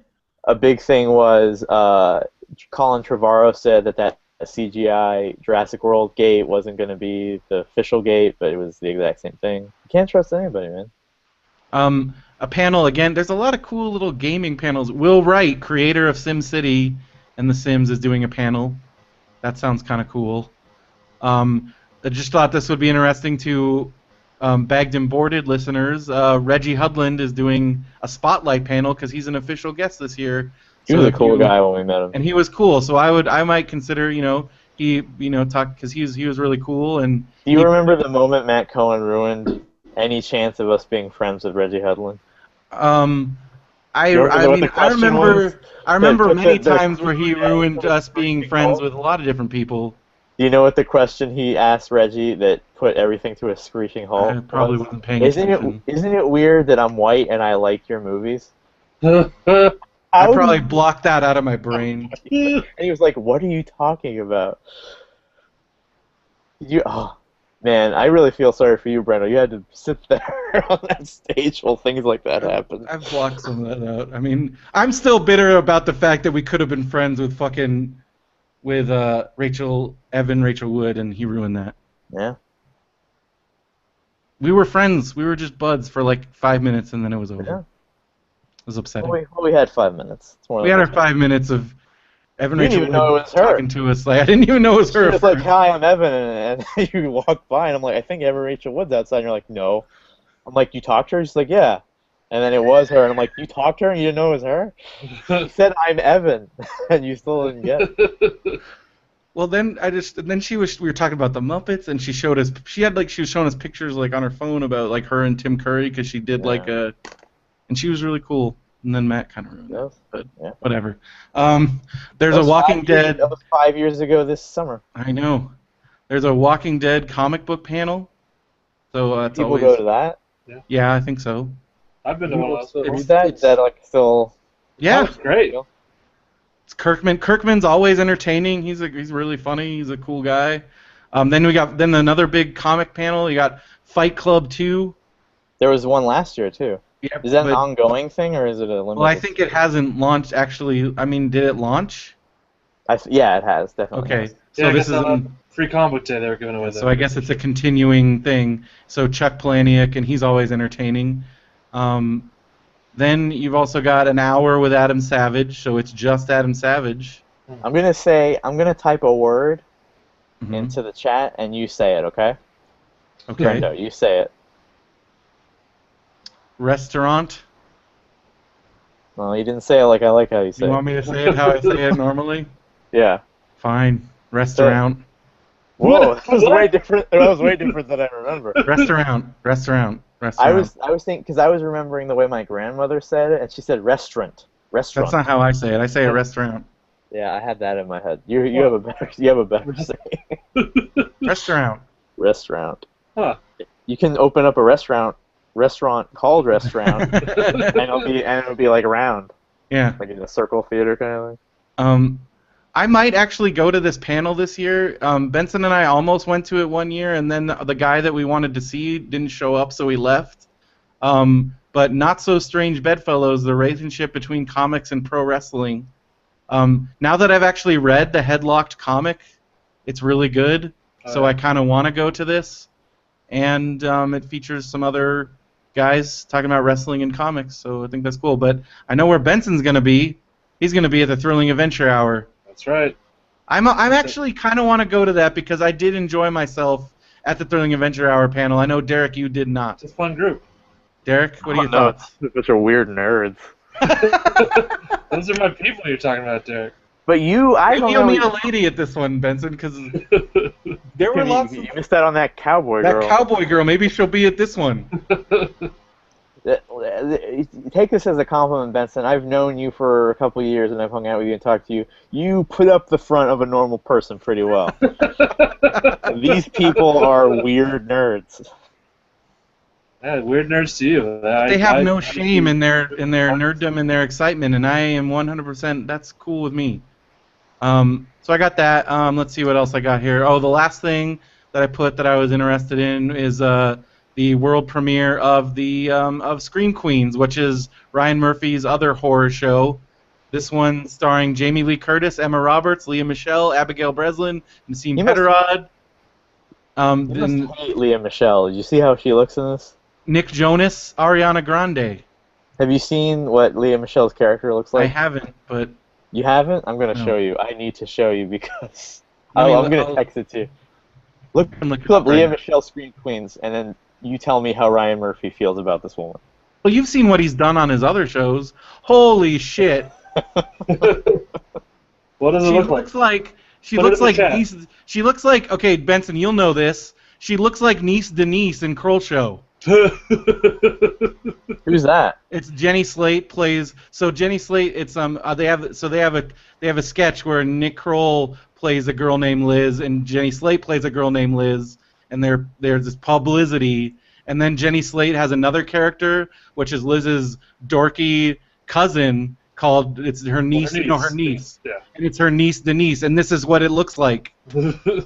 Does she have a really long ponytail? Yeah. So yeah, Well, she has a Because- braid, yeah. Because I saw Jenny Slate in a photo from Kroll Show, and Jenny Slate used to have a one-woman show where she would basically play what she said, this was me at 11. yeah, and that's what it is. Sounds like And it. I love that character, but I don't love Nick Kroll, so I'll You have need to to get over seek your out her. Kroll hatred, No, man. I don't That like show's him. so good. So good. Oh my god. But Amy Poehler in Inside Out is so good, I forgot that I didn't like her for dating Nick Kroll. Oh my god. Well, anyways, I think this show looks interesting, and there's a lot of people in it, and they're gonna be there. That I'd watch. So They're gonna that's show the pilot. yeah, Saturday night. I'll go. Oh well. I can leave whenever I want if I'm taking a car. But yeah, so that sounds exciting. So that'd be cool. And my whole thing with Comic-Con is if there isn't anything that you can get into, there's always other stuff going on. You just keep walking a little bit and you'll find something. There's also the free soda room, the Nintendo Lounge, all the other off-site stuff. The lemonade room. We'll take you into the lemonade room this year, Derek. Cool. So what are you looking forward to? I know you can do some. I'm not going to be out there on Sunday, but you can do Sunday in a minute. But what are you looking forward to that's non-panel related? at Comic-Con? Well, Nintendo Lounge is always awesome. Uh-huh. And the Xbox Lounge, like just the video, all the offs, and then like so this year Nerd Machine is at the Children's Museum, and they're gonna have PlayStation's virtual reality thing, which kind of looks cool, and some other stuff. And then Geek and Sundry is in Petco Park this year, and Nerdists, and they're doing all kinds of stuff there. That sounds cool. There's the Adult Swim thing behind the convention center. That looks cool. There's just all kinds of other stuff. There's like a Disney Infinity pop-up thing that I kind of wanted to check out. There's You didn't get Conan tickets? I didn't get Conan tickets, no. No, that would have been fun. Yes, that would have been fun. But I don't know. I just love hanging out with you guys because you never. Again, it's just fun walking around and looking at all the nutsos and being part of all the nutsos and. You say this now when they're drunkenly screaming at you. It's not Well, whatever. This year I'm gonna be drunkenly screaming at people. So. Oh no. No, I don't. Scream. I look forward to us telling each other, text Benson, where's Benson, and Benson not answering for hours. That's a standard thing that happens, and Yep. it's fine. But it's nice being able. Barbecue. Yeah, man, Kansas City barbecue. I'm excited about going to our pizza place, which is the best. Berkeley Pizza. I'm excited about hotel breakfast. Hotel breakfasts and having our Benview. It's gonna be nice being right there again and being able to come and go as I want and not have to worry about getting assaulted walking 2 miles to my car. When was the last time you stayed in a hotel? 2011? No, 2012. It's been a while. Yeah, it's been a little bit. Do we get free Wi-Fi? I don't know. I don't. At Embassy Suites, I think it's in the lobby. I don't know. I don't remember. This is our first time back at Embassy Suites in a few years, so. Yeah. Which I've been. It's the one that looks like a weird pod. Yes. Yeah.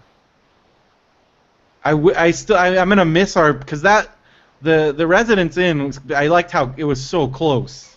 Yeah, that was fun. But the Embassy Suites is still pretty close. It's pretty close. It's a bit of a walk, but it's still. But the walk is part of the fun because you see so much stuff on your walk, and it's just nice. It's not that far. It's right across from the Hyatt, which is one of the prime night spots. It's by the Kansas City Barbecue, which is a good place to eat. You're close enough to get in. You can get into downtown. You're right there. It's right there with like the gas lamp. So it's a good spot. Where did Benson stay once? Benson was like in Chula Vista or something. I was at the Motel 6 in Chula Vista. Which forget Comic-Con vibe there.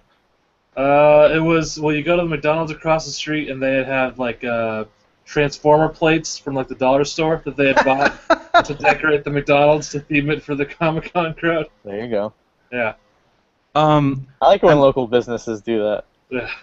I'm always excited. There's a lot of superheroes merchandise around the downtown area. I'm always excited about what celebrities we're gonna freak out, or that I'm gonna freak out. Let's see who's gonna be disappointed by their meeting of a celebrity this year.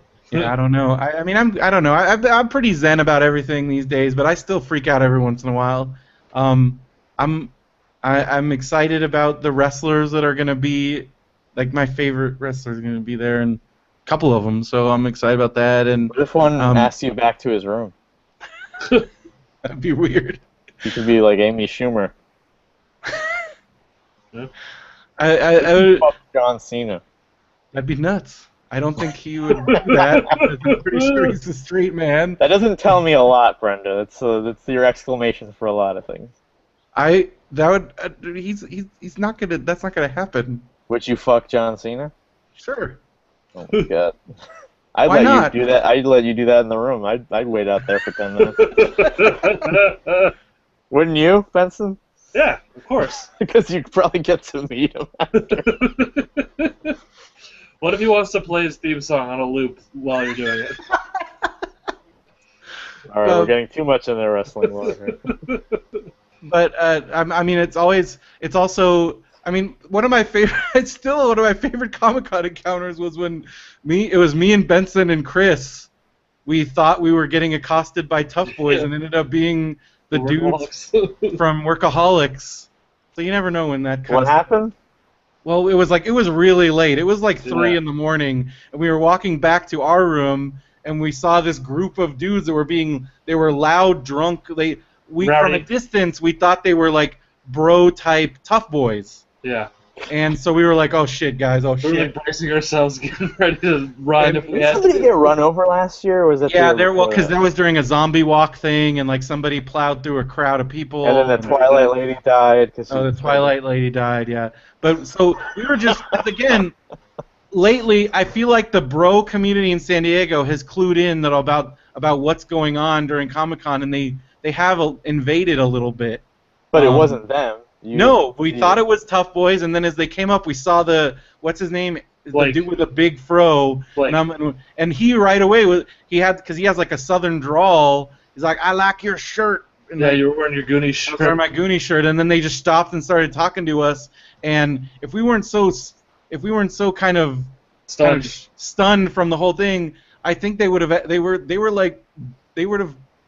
I think they were asking us, "Do you want to come?" And we were just kind of like, Ugh. They were. I think they were headed over to the Hyatt, but we kind of were just like, oh, we gotta go this way. Were you there like when Tom Green was doing the show and we would go drink with Yes. him afterwards? Yes. Oh, those are weird times. Weird man. times, man. Well, I remember hanging out with. I remember Tom Green. I remember hanging out with him and Bill Burr. And I remember I when. didn't even know who Bill Burr was at the time. Yeah, me either. This was before he had That kind was of. his first guest. Yeah. And then who Norm else? Macdonald came in his sweatsuit and he was all unshaven. He had like a See, I cast. missed. I wasn't there. See, the ones that I missed, I really regret. Like, I wasn't there for Bobcat. I wasn't there for Norm Macdonald. Because who else came? The what's his face? Oh crap. I forgot. But he had some pretty cool guests. Well, I told Norm Macdonald that my favorite thing he's ever done was tell Courtney Thorne-Smith that making fun of the Carrot Top movie that she was in.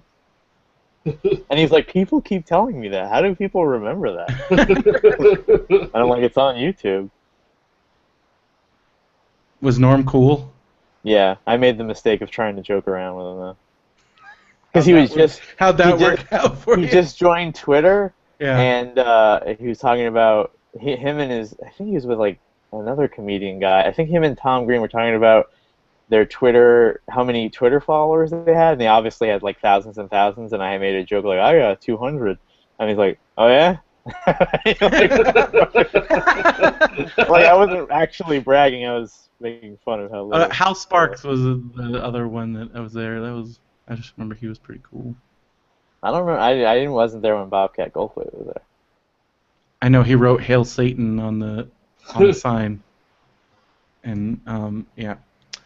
But I don't know. I'm just always there's always you never know what's gonna happen at Comic-Con, and that's one of the things that I love about it. You never know when Brendo's gonna scare off Brian Posehn or Patrick Warburton's gonna give us the "Don't fuck with me, boys" look. What? When did that happen? It was me and Phil. I forgot. There was a group of us, and Patrick Warburton was with a bunch of chicks walking down the street, and he gave us the like, "Do not fuck with me right now." Look. He's like, I got something going on here. You never know when Benson's gonna want to hold Andrew Lindy's hand for the Exactly. promise of some money. Or Benson's gonna cockblock George R. Martin, or I feel like he did just fine after I left. What happened? What was that? This was last year. I'd come down to the lobby to get some pillows. It was like 1 in the morning at the Marriott. And I went down to get some pillows, and then I see George R. Martin's in the lobby, and he's talking to like 3 hot girls. Like it's like he's sitting down, and then they're like in a semicircle sitting around him, and he's talking. You showed up. And then I showed up and I said, "Hey, big fan, cool," and then left. I mean, that was basically it. that might have been an assist. Yeah, I'm sure. Again, I'm sure he didn't. From what I hear about George R. R. Martin, have you heard the story of how he met his wife? Yeah. It's pretty nuts. He's kind of like Marin. Well, what's the story? He was at some early like in the 70s, like some proto Comic-Con, some back then nerd con. It was at a hotel, and they had saunas they had a men's sauna and a women's sauna, and he went into the women's sauna naked, talking about how he was going to liberate it from gender segregation. and there's a woman in the sauna, and that woman is now his wife. What a creep. Yeah, but apparently successful in his creeping. You got to be a creep this year, Benson. We got to get you laid. You want We me gotta. to find a sauna? I don't know. We got to do something. Remember last year we were talking to those girls and you were just off to the side? Yes. We need to get you in the game, buddy. I was just watching. I've been watching How I Met Your Mother, and there's this episode called the Yips, and like you get like where you get like that, like you get they call it the Yips. You just get a little intimidated, and like that incident, I remember distinctly. I was like, Benson's got the Yips right now. Because yeah, like can I reveal what your main problem is? Because super drunk Nick was having no problem talking to those girls, and here's Benson completely sober. Can I reveal what you think your problem is when I don't actually think is a problem? Uh-oh. What are you saying? Can I reveal what your hang-up is? Okay. That you have sweaty hands? Oh, that's one of I would say many issues. Yeah, you shouldn't worry about that. Yeah. This is your time. This is literally your time, your crowd, your time. This is it, man. I'm telling you. There's no better time. And I'm telling you right now, if you need that room, We'll plus yeah, I'll step out. I don't care. Well, the bedroom has its own door. There you go. Half of us is already shut out. There you go. And we got that's the Comic-Con bro pact, man. Like Then I expect the exact same right? goddamn Completely. Yes, absolutely. We're Maybe all in not from accord. Brendo because I don't want to interrupt. I don't like feeling like I'm interrupting Brendo's good time. I don't like to ask too much of him. I'll take whatever I can get from Brendo, man. He already gives me so much. He's giving me this ticket. He gives me his contacts here. I can't ask too much of him. Well, I'm excited. We're gonna have a good time. We're gonna record some podcasts. Yep. We're gonna got my panel. Josh is going to be there on a Thursday instead. Does that mean he's going to stay multiple days, or? I think he's only coming down for one day, because he's got work. He's got to make sure that Ruby's. Yeah. Hey, their man. email systems up. I think when it comes to the IT, like for Ruby's, I think it's pretty much Josh runs that whole show. So without him, you're not getting your shooby dooby down to Ruby's. I've been watching a lot of Conan clips, and he does a lot of bits with his staff. Mm-hmm. And the IT guy always has Taco Bell when he passes the desk. So when Conan got to go to the Taco Bell headquarters in Irvine, he took him. And they tested all these new chalupa, and then they created a bunch of new things too. Like they put a bunch of beans and rice and cheese in an ice cream cone. And I miss Lacona.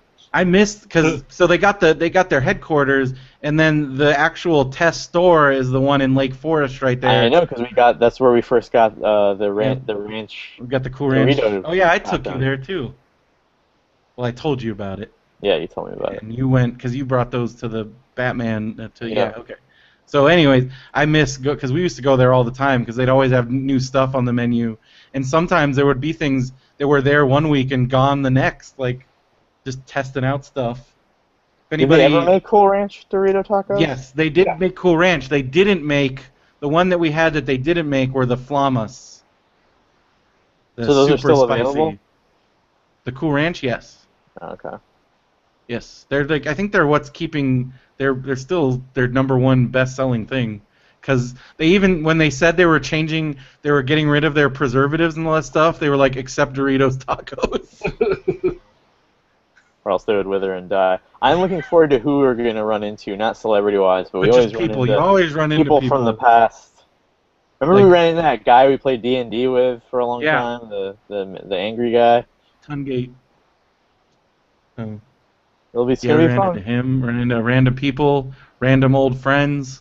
I'm excited. Speaking of that, there's rumblings. The Black Box crew may ride again. I was like, don't make any promises to Brendo, man. He takes them to heart. Well, we're in the planning stages. Right.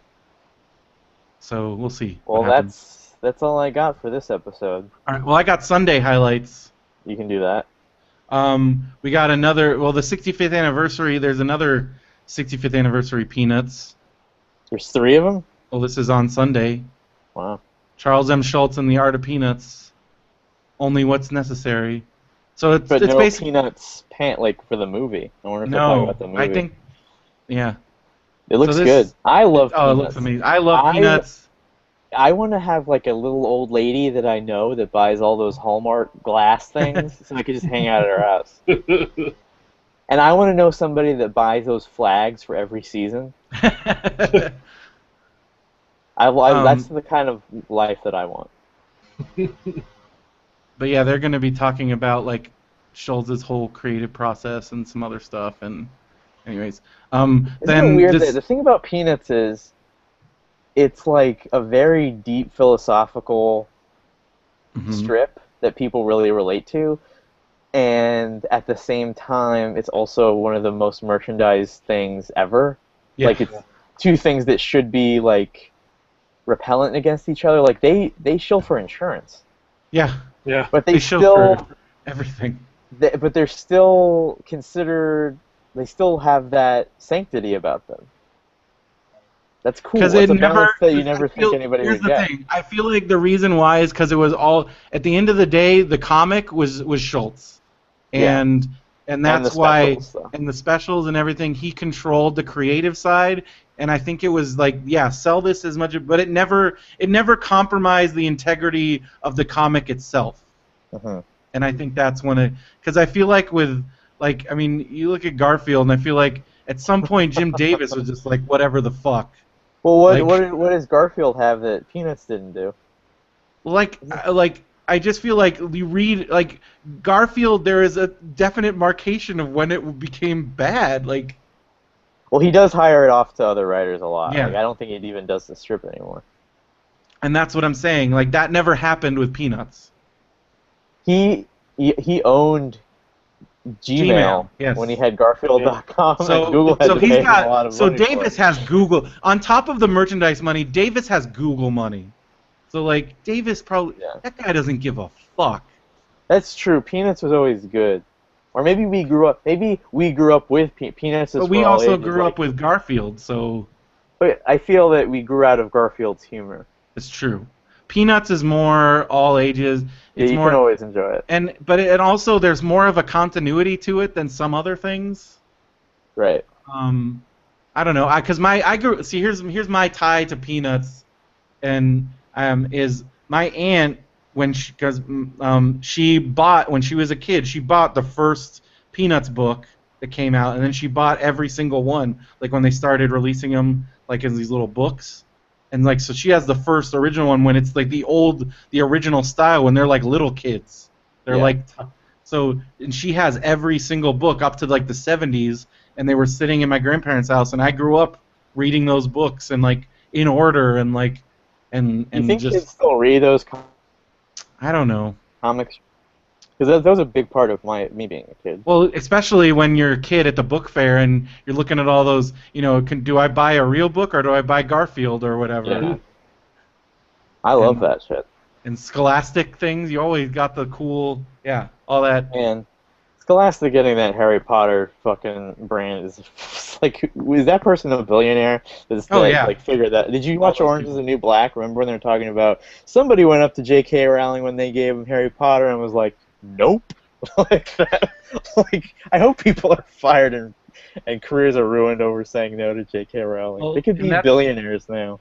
well, I know. I mean, I've listened. I mean, have you ever heard Harvey Weinstein still talks about saying no to Peter Jackson? Oh, for Lord of the Rings. Yeah.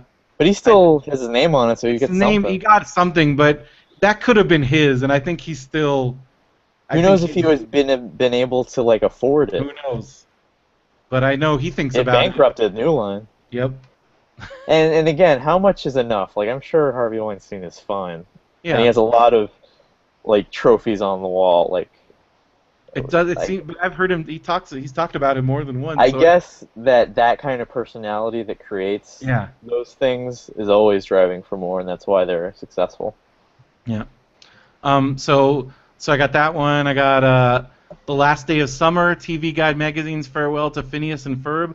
I've gotten into Phineas and Ferb because Phil had me watch it with the kids, and it's an actual it's a genuinely entertaining show. I don't know if you One guys more have ever thing watched about it. Peanuts is that when I watched the Bill Watterson documentary, all of Hmm. the fans were like, "Oh, it's good that he kept his integrity by not wanting to merchandise. Like merchandising is evil." And then under their breath, they go, "I would still like a Hobbs toy though." like Yeah. they were conditioned to not want merchandise, but they still wanted merchandise. Like I bet they could have made merchandise and it would have been fine. I think Bill Watterson has like some weird thing about him because he's like recluse. Hmm. Like there's something up. There's something's up. Yeah. Well, obviously. Yeah. Yeah. Anyway, go ahead. So the Phineas and Ferb panel, it's the last one because the show's ending, and I think that would be cool because it's an enjoyable show. There's a Jack Kirby tribute panel, which I went to one of these one year and it was really cool. So you got like Marv this year. It's like Rob Liefeld and Marv Wolfman and some other people. Um, It's a cool we got name, Marv Wolfman. Yeah. yeah, He couldn't put his name on comics because of the comics code. yep. They wouldn't allow occult figures. They wouldn't allow Wolfman. And it's like, that's my fucking name, dude. And they're like, I don't care. That's how crazy he used to be. Yeah. Can you imagine what comics would be like now if there were no comics code and they were allowed to just do the weird horror? If the comics murder code had things? never happened, I feel like what comics would have evolved into would have been something completely fucking different. Yeah, it would have been like if dinosaurs never went extinct. We'd all be in a Mario land right now. Because imagine what like Creepy and all those other horror comics would have turned. They would have just gotten progressively like that, because that was in like the 30s and 40s when they were doing that crazy ass shit. Imagine what they would have been like if they had never been shut down, like EC Comics. I kind of like the roughness of comics now. Like if you look at those Terminator tie-in comics, like they're like drawn with like putting a pen in somebody's butt. Like they're terrible, but they got a license. I like how rough and stupid it looks. Let's see. There's another panel that sounded cool because I've been really into this guy. His name's Ed Piskor. He does this comic on called Hip Hop Family Tree, and it's all about like the history of hip hop. He also did a book called WYSIWYG about like hacker culture. But he does these I cool. read that when I was at Ron Funchez's house. Yeah. He had a comic that was all about the history of hip hop. Yeah, so he does. His art style is really cool, and he writes a lot about. It's like these cool nonfiction comics, and so he's doing a comic called How We Tell Stories. I mean, a panel. Remember those weird '90s scandal comics like OJ comics and Yes. Menendez Brothers comics? So just The stuff like- '90s was a terrible time to grow up. It's just that, and then I was reading this article about all these movies in the '90s may have made a lot of money, but we don't talk about them now. Like we don't talk about Eraser. We don't talk about Casper. I loved Racer. I know, but they're not. They were just seen as like disposable. Yeah. Like if we lived in the '80s, everything from the '80s is back now. They're not going to reboot Eraser. Never say never, Derek. I guess so. This is one that this is probably my choice for the 11 a.m. slot, although I might try to go to Cartoon Voices 2, because they're always exciting. And Misty Lee's going to be at that one. But She's on 2 that day. So, but the one that I want to go to, the other one that's going to be a little tough choice here, but 60 Years of Gumby. So they're gonna talk, did you ever watch the Gumby movie that they made? That movie is fucking crazy. I was a huge Gumby fan. I love Gumby because it was always on. They always showed it on Pinwheel on Nickelodeon when I was a kid, and it's so weird. It's a weird. I'm afraid that show. if I shave my head is so lopsided, I would look like Gumby. That's the only thing stopping me from shaving my head. Well, I'm excited because it's like some of the animation director from Gumby, and some other stuff. They're Were gonna be you talking about there Gumby. at the shrine when Art Clokey was still alive and doing autographs? No. Apparently, and this is a little sad, like the handler had to like move his hand for him. Oh my god. Like he was like in his 90s. Is Ray Harryhausen still alive, or No. did he die? He was around for a while. He was okay. That's probably. Let me make sure because I feel like I don't know which of those guys. are dead and which of them aren't. Yeah, he died. He died 2 years ago. So yeah. Yes, it was recently. Okay. Because my coolest like outside of Comic Con early moment was I think it was like 2007, maybe 2008. I'm walking down the hall and then I see these old dudes just walking like they were joking. It was like these old dudes just having a good old time, and it was Forrest Ackerman, Ray Harryhausen, and Ray Bradbury, and I was Wow. just like, holy fuck! And Uh, I came up to them, I'm like, you guys, and they were totally awesome. They were like, thank you, young man. Like, what, like, is this your first? Like, how are you liking Comic Con? What's your favorite? I talked to them for like 10 minutes. It was nuts. Remember, I think it was maybe last year or the year before, Stan Lee stepped out into the hall for like a second, and we all looked at each other like, what do we do? And then like a guard's like, we need to move now. And he swept Stan Lee the hell out of there. yeah, He's in his 90s too. yeah. Pretty soon we're gonna see that headline, Brendo. Yeah. Don't talk about that. But it's coming. It's gonna be a huge thing. Well, hey, at least when he does, we have a picture with him that we can. Yeah, we met him. We met him. He read But my Ralph- copy. Ralph had a funny joke about it. Like, oh, so some guy came up to him. He's like, oh, I met Stan Lee. He's like, oh, big deal. We've all met Stan Lee. Yeah. Do you know anybody that hasn't met Stan Lee at this point?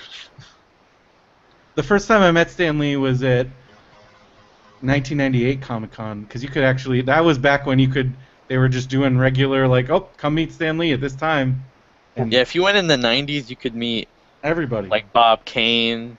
You could meet Jack Kirby. That's like when they. When right I before went they with my died. dad, I'm pretty sure I met Jack Kirby, and I didn't even know because my dad was geeking out over all this stuff. And this was in My- like the late 80s, early 90s. Jack and- Kirby looked over my dad's portfolio. Really? Yeah. He's Your like, this dad's is- an artist? well, not after that. He was Not after trying- that, sir. What did he say to him? He was like, oh, this is yeah, whatever. He's like, it didn't go well. Man. And at that Um, point, I don't think my dad was even that serious. I think he just brought drawings, and it wasn't like now when you want your portfolio Yeah. looked at by a professional, you need like appointments and stuff. Yeah. He just literally walked up to his table and he's like, you want to look at this? He's like, yeah, okay. Man, we should do like a short about going to Comic-Con in like 1992. And like how like all the greats are there and they're just sitting there waiting for somebody to come up to them. That picture of Comic-Con in the 70s is great, that has the entrance and people just walking in. Yeah. Like 2 or 3 people just walking in. And then let's see. Again, this is I picked some stuff for me and Phil to enjoy. Danger Mouse, the new series. There's a new Danger Mouse series coming out on Netflix, and we're very excited about that. So it's both the original Danger Mouse production team and the new Danger Mouse production team. I don't know if you guys are familiar with Danger Mouse, but No. I'm Nope. very excited about it. Danger Mouse is awesome. Everybody should watch it. It's one of the good older cartoons, and it's really good. Then we I got just watched a Pee-wee's Playhouse mhm. where an alien abducted the whole playhouse, Zizzy Beluga, and he changed the secret. It was weird. It was a weird play on the conventions of the show. Oh, and he 'Cause changes changed the secret word. word. Yeah, I remember that episode. It was weird. Then we got Spotlight on Matthew Inman from the Oatmeal. So I kind of want to go to that because he also did that Exploding Kittens game, which raised like gajillion dollars on Kickstarter. How would you take hecklers if somebody heckled you if you had a spotlight panel? I don't know. I really don't. Would you go off on them? No, try not to. Would Although, you have like a witty Okay. retort? well, here's the this goes back to, what's the dude that was giving us a hard time on Twitter came to the last Popsicles, and I called him out on the show, and he was there and he didn't do anything. Well, that's So- creepy. I don't The know. guy that gave you those glasses? Yeah. The one where like when you were like, what would you do if he was here? And I'm like, well, he was there, and but he didn't. We didn't. Did Benson go to that last show? Benson, were you at the last one? I don't think I was. Thanks, buddy.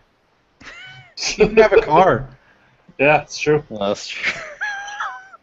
Well, Benson's we've done a lot for Benson. Come a long way. I don't know how you're taking credit for that. I'm sure we shamed you into getting in a car. Weren't you too scared to drive? There was a few different things. That was certainly one of them. I remember seeing Benson for the first time. Like, who's this lumbering? You were silent, and I was like, "What? This is Brendo like collecting?" Like, Hey, Benson was one of the only civilians to make it to the Smod Castle green room, yeah. so he can take pride in that. Yeah. Well, I is that I just remember being back there and Jeremy Graham. I remember I was a little concerned because I didn't know Benson all that well, and Jeremy telling Jeremy stories about like weird things, but Benson seemed to enjoy it. Benson hung. Benson can hang. Benson I'll can give him hang. down. And, Benson's never okay, so embarrassed. the only Hall H panel I have on here, again, they're doing a American Horror Story and Scream Queens panel with Kathy Bates, Angela Bassett, a bunch of people. Ariana Grande. Yeah. She's showing Emma up. Roberts. She's Yeah, going to she's gonna Comic-Con? be at the. She's gonna. It said I don't know if she's gonna be there, but she's on the list of people, so I don't know. Who knows? Not on the Sunday, but on the Saturday one, she is listed. Then Children's Hospital, because I really like that show, and the panel. I went to the panel once with Phil, and it was fun. And you don't like? Oh, do you like? You don't mind Rob Corddry, do you? I know you don't like Paul Scheer, and sometimes No, I don't like Rob Corddry you don't either. like Rob Corddry either. Well, Why do you hate everything, Derek? I don't know. I liked him in the Lake Bell movie. Yeah. Let's see. Ed. People jump on me because they think not you specifically. People jump on me because they think like I'm that I'm black and white on things, but I could change. I've seen you change a little bit on things sometimes. Like I didn't like the first Spider-Man movie, and I like the second one, and that was a controversial opinion. Let me tell you that. You obviously haven't read BrendoMan.com's in-depth examination of Spider-Man. That would change your mind. What Would is change that? your mind. It's my in-depth reasons of why Spider-Man is so good. One of them being Macho Man Randy Savage put in a wonderful performance. Yeah. Okay. I I meant don't the reboot Oh, version of yeah. Emma Stone. That was controversial that you didn't like that. I thought a lot of people. That was didn't like the first controversial that he one. did like the second one. Oh. Or that I did like the second one because I like the hated second it. one. I love the second one. There you go. I agree with you. I'm getting a lot of beef for this Magic Mike review for some reason. Yeah, what's up with that? I don't People know. are very I was like, passionate did I miss about something? Magic Mike. And then people were like, "Oh, you're a dude." I'm like, "I loved the first one. It's on my top I saw you 5." call out. You're like, I saw your 1-star review for Terminator 2. That's the thing. When you go on Rotten Tomatoes and you're connected to Flickster, people rated tons of movies, Yeah. and you get to see what your friends think about it. And I went on Terminator 2. I was looking up for Terminator movies, and you get to see people's true colors. And I've called people out. I'll get really mad if I see an old, and then they rated it like in 2008, and I probably didn't even remember they did this, and I'm yelling at them about it. Let's see. Another one that I thought. Well, there's a hip hop comics connection, which again Ed Piscor. Then there's this one sounded cool. William Stout, who's kind of like he's a little bit more like the alternative Drew Struzan. He does a lot of different artwork and poster artwork, and he also did comics. He was a production designer on Conan the Barbarian, Masters of the Universe, Pan's Labyrinth. So you And- say Conan? I don't know. It's Conan O'Brien, but Conan the Barbarian. Because a lot of people call Conan O'Brien Conan. I do that too, It's a wild ride. This but ball I we don't. call But art. it's just. I don't know why. But anyways, I don't want to discourage you from doing that because I like hearing your different. Because I remember we got into a fight about Battle Royale, and I'm not saying that you shouldn't call it that. I'm That's just what saying they call it in I like the thing. I like your different sayings of what I like what you say. I'm not gonna dispute any pronunciation that you They have say Battle Royal in the movie. because that's what life is. Different people, different sayings. Well, anyways, this William Stout guy, he's like been all over the world and like to Antarctica and stuff, and he just seems really cool. He seems like he has a cool life. So that'd be a cool comic panel. Because the one thing that always drives me batshit crazy about the Comic Con critics is they say, "Oh, there's not anything about comics." I'm like, "You're a fucking there are. dipshit." There's everything about comics is there. Plus, if it was, they could, if they did, they have everything you could ever want about comics, plus all kinds of other shit. Like, stop saying that because you're wrong and you're an idiot. Just stop Hey, saying you're it. there doing webcomics. They cover all the bases. Yeah. It's big and small. It's everything. Okay, So shut I up. need both of you to pronounce this and do it as phonetically as possible for me. God. Ralph's. Ralph's. Okay, I say Ralph's. That's just the way I've always said it. Wait, That's the- what? What do you I say? say Ralph's. I say I'll. Ralph's? Yeah, that's the way I What? say it. That's That's just the way I've completely. said But it. that's So wrong. weird. I know, but that's the way I've said it since I was a kid. That's That's my not a thing. pronunciation thing. That's a. You are leaving out the ph. Okay, well, since we're what I doing do. this, I'm going to put 2 words in the chat, and I want you guys to tell me if you pronounce them the same. Here we Okay. go. I'll go first and then Brendo, so we don't say it at the same time. Okay. Dawn. Dawn. Don. Those are Don. the same. You pronounce Those are those the the same. same. Yes. Derek, you agree? Yeah. See, I agree as well, but Andrew Lindy is insisting that they are pronounced differently, and there's a lot of people that agree with him, and I feel like I'm going to agree with you. Dawn. How does he say How it? does he say it? Well, when he says it, it sounds exactly the same to me, but he says he's saying 2 different things. How about this? That's bullshit. There are Fucktardery. there are people claiming that it's a regional thing that you can hear the difference, but I don't know. Dawa. And it, Dawa Dapa. no, to me it sounds like he's just saying Don and Don, but he says they're different. Dawa Dapa. Have Andrew Lindy come up with a Kid Rock So like, pronunciation of this. so like law, like Well, dog. I'll tell you what That's I've the been same thinking about it sound. recently too, because there's a podcast I really enjoy called Pistol Shrimps Radio. It's the ah sound. It's the same Which fucking sound phonetically. Brendo, I agree with you. You're preaching to the Well, choir. I'm right arguing now. with the ghost of those people right now. I'll tell you what happened. Nazi. So, Pistol Shrimps Radio is this podcast I very enjoy. It's Matt Gorley and Mark McConville calling Women's Basketball League. They're calling the game. And there's a player named Angela Hockey, Hawkey. Mhm. And Matt Gorley says hockey, like I'm saying it now. And then one day she comes up to him on the podcast and says, "It's not hockey, it's hockey," which sound exactly the same to me. They sound exactly the same to Matt Gorley. But to Angela Hockey, they sound completely different. And I'm really trying to figure out what the hell these people are hearing.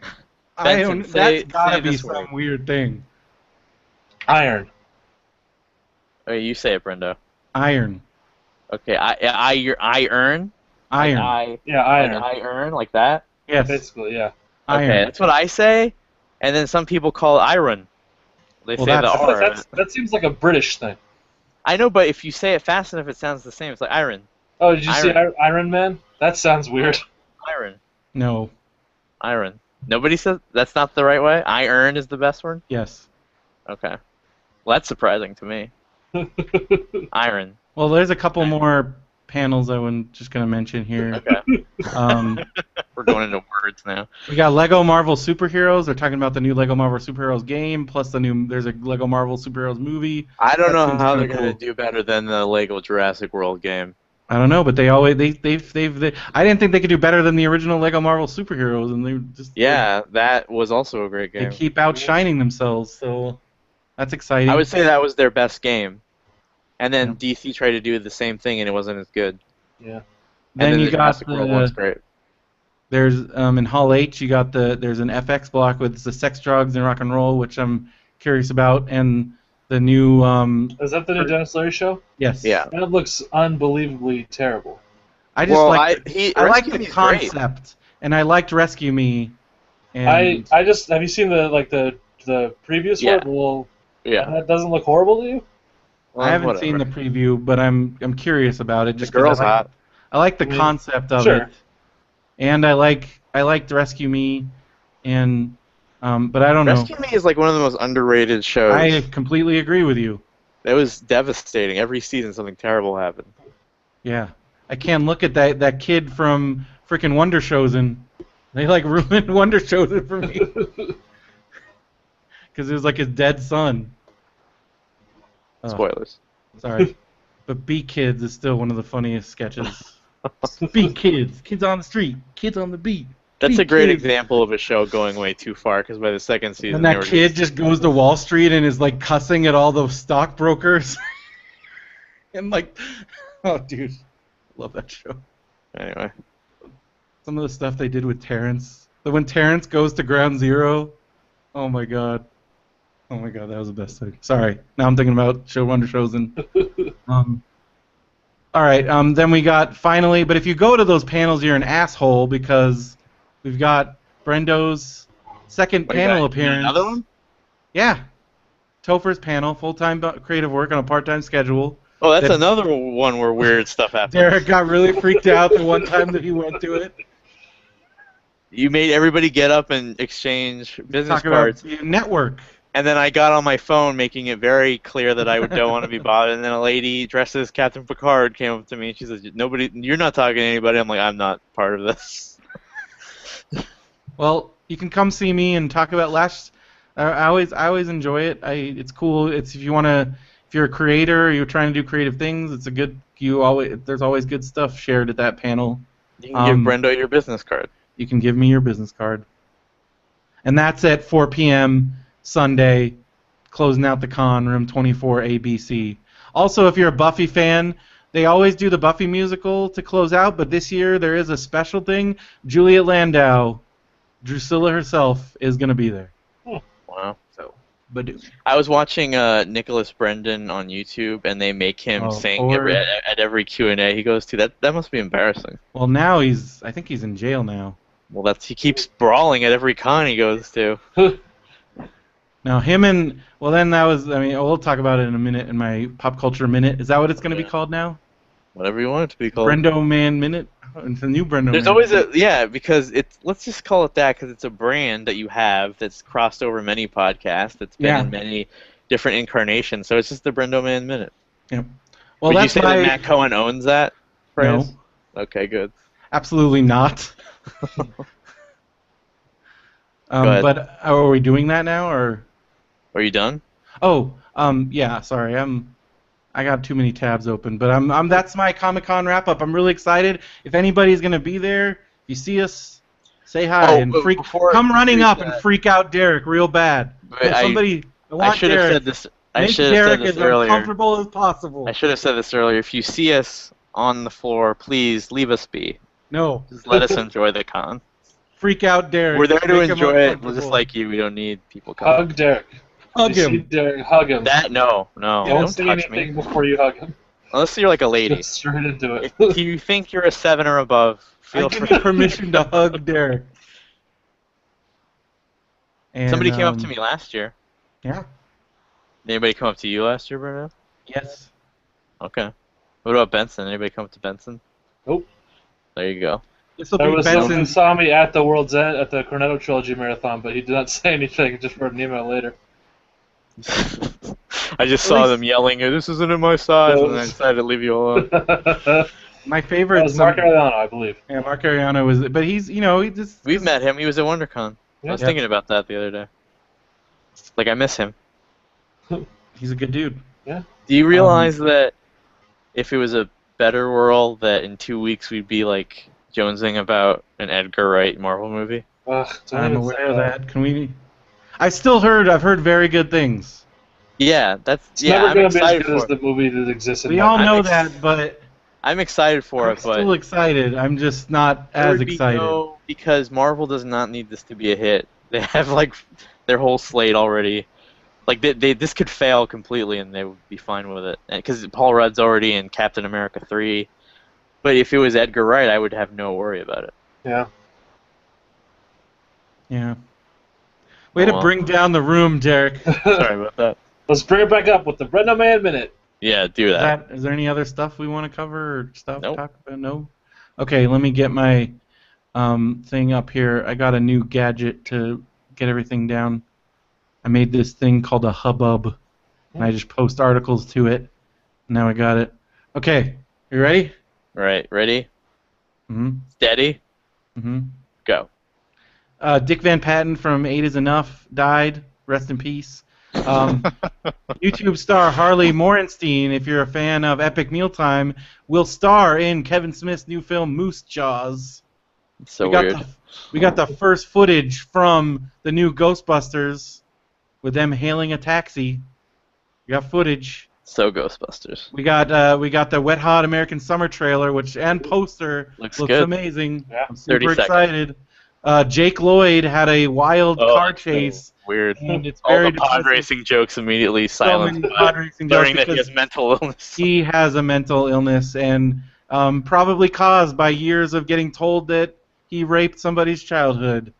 I feel bad for Jake Lloyd, and I hope that that somehow he can. I'm going to stop the stopwatch at 51 seconds. Let me ask you a question. Remember when Bob Hoskins said that he used to see cartoon characters coming at him? Mm-hmm. Do you think that Jake Lloyd sees Sebulba? Maybe. Or Watto, hovering over him all the time. All right, 51 seconds, go. All right. The Lifetime movie that Will Ferrell made had 2.1 million viewers. Tom Holland is Spider-Man. 3, I don't know who 2, this kid is. 1. And then there's a director. You're done. Marin talked to Obama. James Horner died. Rest in peace. Mondo is doing a Aliens vinyl, which looks awesome at Comic-Con. I'm going to try and grab that. All right. Oh, and The first- Rock is going to be in a Rampage movie, the video game, which that sounds kind of cool. Isn't that the one that Yul Boll was trying to make? I don't know. Who He cares? was trying to what make he's doing? Rampage 3. No, this is Remember he got mad at Rampage. the Kickstarter didn't- No, Rampage is the game with the guy.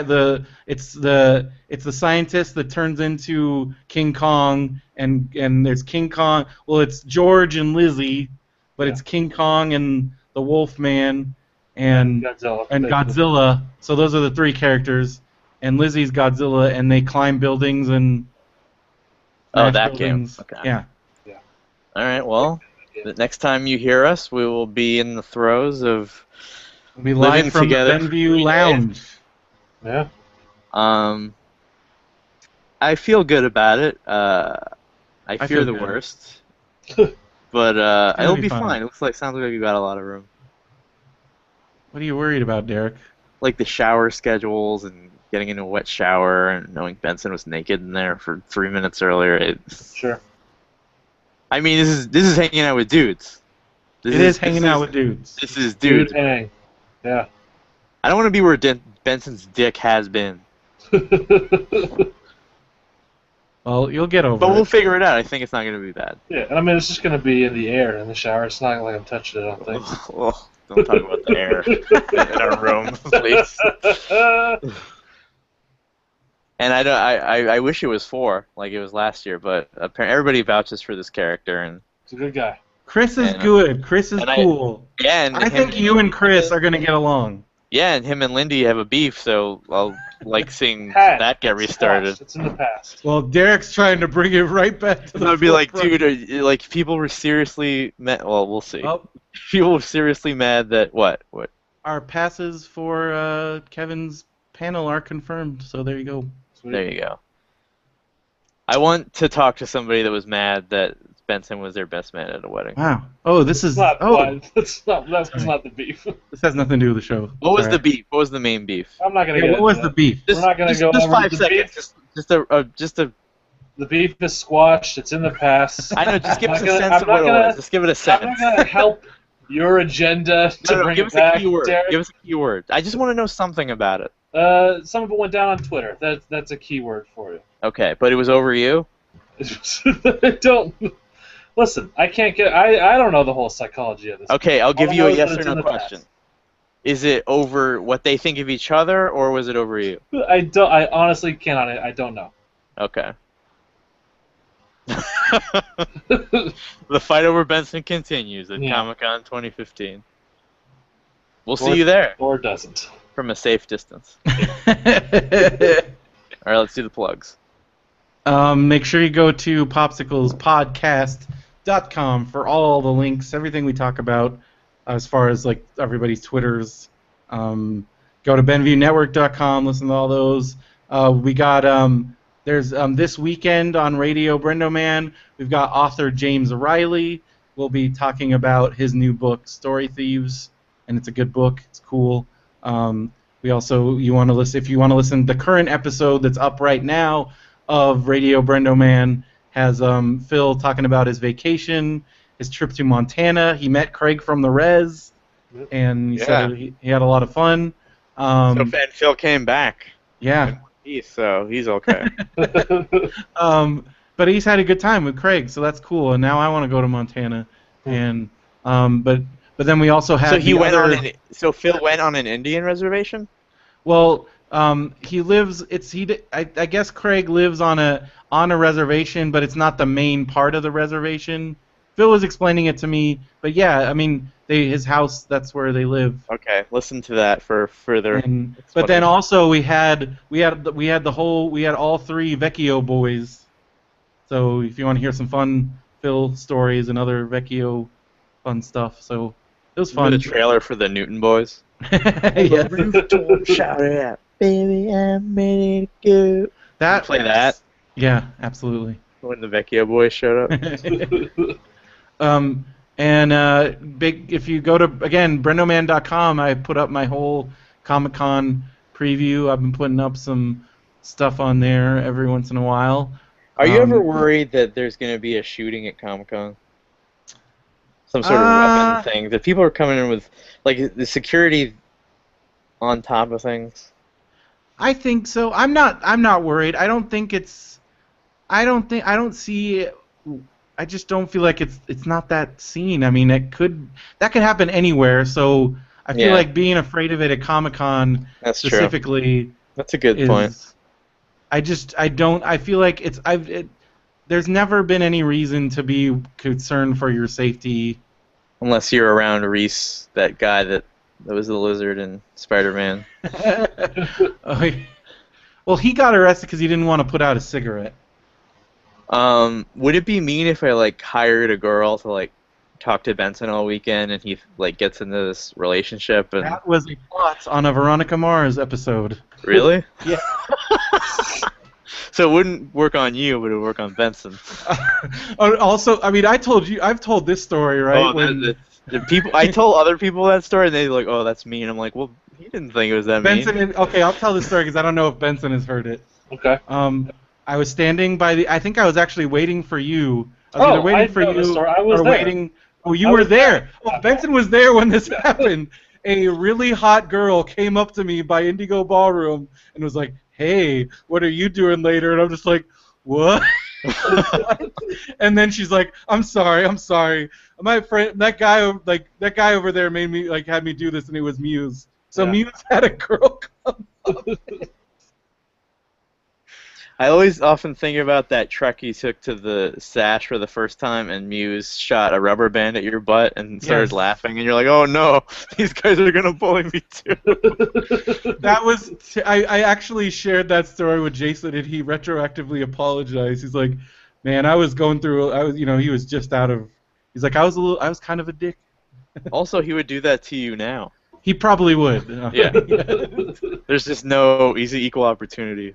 But I did tell him that story, and he's like, because I'm like, I was afraid to talk to you because you did that. But it is kind of his way of. That's his way of it's all you should be happy when he does that because it usually means that he likes you. Yeah. When he picks on you. So. Anyway. Anyways. New memories will be made next time. You can find me at Derek Armijo on Twitter. Benson?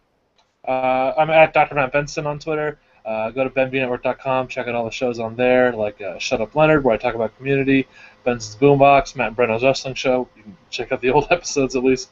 Benview on Spielberg, where I talk about Steven Spielberg. And Pick Your Path, which is a choose your own adventure. Where you adventure. talk about Steven Spielberg. And Justin Keyes on as well. I also talk. It's not a lie that I talk about Steven Spielberg. Right, but you're making it seem like it's Matt Benson Presents. It kind of is. I'm just trying to get through this quickly. Okay. And Pick Your Path, which is a choose your own adventure style podcast. It has chapters like an audiobook, so you can make choices. And we just dropped another episode called Theme Park Paragon, written by David King of Midnight Marinera. So check that out. All on BenviewNetwork.com. Sweet. All right, that's it. And the next time you hear us will be arguing, or who knows what mood we'll be in by the Yeah. time you hear us next time. It'll be fun. I'm Derek Armijo. Brendan Creasy. Matt Benson. We'll see you Comic-Con. Comic-Con. Yeah. I guess it would be racist to finish that joke. We'll see you at Comic-Con. Good night, everybody. All right. Wow, that went longer than I thought. So Brendo, by the way, so you know, when I was switching over to my laptop, I'd unplugged the mic so you wouldn't hear the noise of me setting up the laptop and everything. But there was some noise when I disconnected and then reconnected the mic at 58 minutes and at an hour and 2 minutes. Those should be fairly easy to find and mute, though. Just so you know. All right. Can you just want to see dinosaurs do cool shit into the end of every episode now? I couldn't find it. It was at like 22, like 21 or 22. Okay, I'll find it and I'll do that. Okay. I think you're talking about Roberto Benigni. There's so much shit at the end of the episode, I realized. I didn't realize how much is on there. Talk Wait, to so Andrew is Lindy. We keep Oh, I see what you're saying. I thought you were saying just like little clips from this show. No. Get piling on. No, I think Derek's talking about, those are advertisements for our fellow Benview Network shows, Derek. You should be... Right. We need to record one so other people will play our ad. Yeah. Right. But I want like one that would be really good. If we had a good idea. Well, we'll work on it at Comic-Con. Okay. Yeah, think about it. Because I don't want it to be just some lame one. Well, Yeah. you think about it. Well, I mean, if you have a good idea, I don't know. I'm not Listen to saying popsicles. I'm not forcing you to come up with an idea. I'm just saying if you had a good one, you should do I do it. think the Radio Brendo Man ad might be my favorite ad that we have. What do We you do? did that up. It was just us. It's real clearly off the cuff, but it's so delightful. It's fun. Yeah. What do you do in it? I Well, don't there's always just say. There's just a fun moment where they're kind of describing the show, and then Phil says, "Yeah, we talk about poop a lot," and then Brendo kind of pauses and says, "Well, okay, if that sounds good to you, then you can go to RadioBrendoman.com." It's a lot of fun. You really get a little snapshot of both their personalities. That's what we were There you going go. for. Yeah. Because we knew it, if we did like a whole like produced one like other people did, that's not really capturing the spirit of the show. Yeah. So we wanted to give people a good idea of what was going on with the show. So Maybe if it's like just Benson, because he talks the least, Yeah. and like what he thinks the show is, like his honest assessment of what it is. Maybe that would be a good idea. I like that. Yeah, I can do that. And like, don't be afraid to like. I mean, don't make it like disingenuous. But like, if you were like angry about certain parts of it, you should talk about that. Okay. Like 30 seconds to kind of let your gripes out about it. Yeah, sure, I can do that. Or if we had 3, where it's each one of us saying What we think the show is? I don't want to get anybody angry though. But it'd be funny if we were mean. To each other. But I don't want to be mean if it upsets people. Oh, it's so fucking hot in here. Yeah, Gotta here turn too. on my air conditioner. Because that's what we are. We're arguers. Yeah, I like that idea a lot, actually. We'll start with you. We'll see how that one sounds. Okay. So do one and then send it to us. Okay. I'll get on that. No, I mean no rush. Should we each do 30 seconds and then have 3 different ads, or should we each do 10 seconds for one ad? Well, no. Let's see how yours sounds. Maybe just you is fine. Okay. But I if think yours I is, like Just Benson. I like. if yours is really good, we can test out Yeah. other ones Okay. along the line. I like the idea of having 3 different ones, because then it's like the possible super fans can watch open up my and down Pandora's- and listen to the other. You open my Pandora's box and friendships end. So that's my evil gift, dressing people down. I don't like it. Yeah. Phil's brother has never met you, and he's like, I like Derek, but he's just a classic troll. I don't think I'm a troll. You troll a lot. Maybe Yeah. I do. I've been recognizing that lately. Like, maybe I don't have to scream at this person about what they think about Terminator 2. So you're gonna be there early, Brendo. Yeah. Um, Scope in the sitch. what time do you think you'll be there? What time do we get our room? Sometime after, I think after 2. Yeah. Okay. So, But I'm gonna get there and see if they'll let me. I'll get there because I'm gonna get there around noon, and I'll try. I mean, I'm at least gonna drop my stuff off, and then I usually walk around a bit. Then I'll come back and get our keys and everything. And so I'll shoot for 2 as well. That sound good? That's a good time to shoot for. Okay. Because that gives us time to get our badges, go eat, and then be back before the hall even opens for preview night. Which is it, like 6? Yeah, I think so. Okay. Alrighty, 'Cause guys. I don't know. The only Mondo thing did you see the Superman record? No.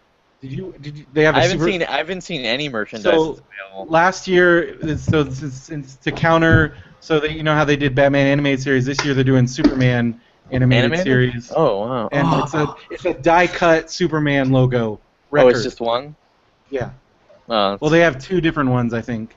if There's they 2 did all the different records. villains again. It wasn't all the villains, but the thing that I really want is they're doing a super deluxe edition of James Horner's Alien soundtrack. It has never before released tracks, and it just sounds really cool and appropriate. And I love that soundtrack, and the vinyl looks awesome, and I need more vinyl. And the vinyl stuff, those are the Mondos that are affordable because they're only like even the full length vinyls are $25. Should I bring snacks again? Absolutely. Well, also you don't have to because there is a Ralph's, and we'll go to the Ralph's we usually go to Ralph's Wednesday night. That's like late night because it's open 24 hours. So Okay. we usually do a Ralph's run. Actually, if you had a car, that would make that easier. Well, there you go. Although I don't know if there's parking by the Ralph's, so maybe not. Yeah. But Yeah, I don't think there is. I can't picture where it would be. well, it's within walking distance because we go and walk, we grab our stuff and then walk back. Yeah. And that's kind of usually what we do. That way you don't have to bring food down. But if you want to, you can. I'll 'cause just wait for the Ralph's run then. You're definitely gonna want your snacks and stuff. But there is fridge. It's not like the full size fridge like we had at the residence, but it's bigger than a mini fridge. Benson, wouldn't you say? Yeah, it's a good size. So, like, if you had the- leftovers at a restaurant, Yeah, you yeah, just yeah. put it in Well, there. the Okay. 4 of us kept all of our stuff. We had sodas. We had stuff in there. I'm going to kept bring our my booze. Sturgis because I'm never going to drink the rest of these, and you guys could have the rest of them. Hell yeah! All right. Awesome. I only drank I one. want to mix Surge with booze. Benson, Yeah, Here's your chance. Yeah. booze. Oh, dude, vodka and Surge? Yeah, that sounds right. Well, I decided that like Stone Brendo equals Sleepy Brendo, so I'm just gonna be on a booze thing. So, yeah. Okay. I gotta Okay. take off. All right. Me too. See you later, everybody. I'll send the thing. Yeah, Yeah. I'll send it. Be sure to send the files. Don't forget, because I got to get this out ASAP. Okay. Yeah.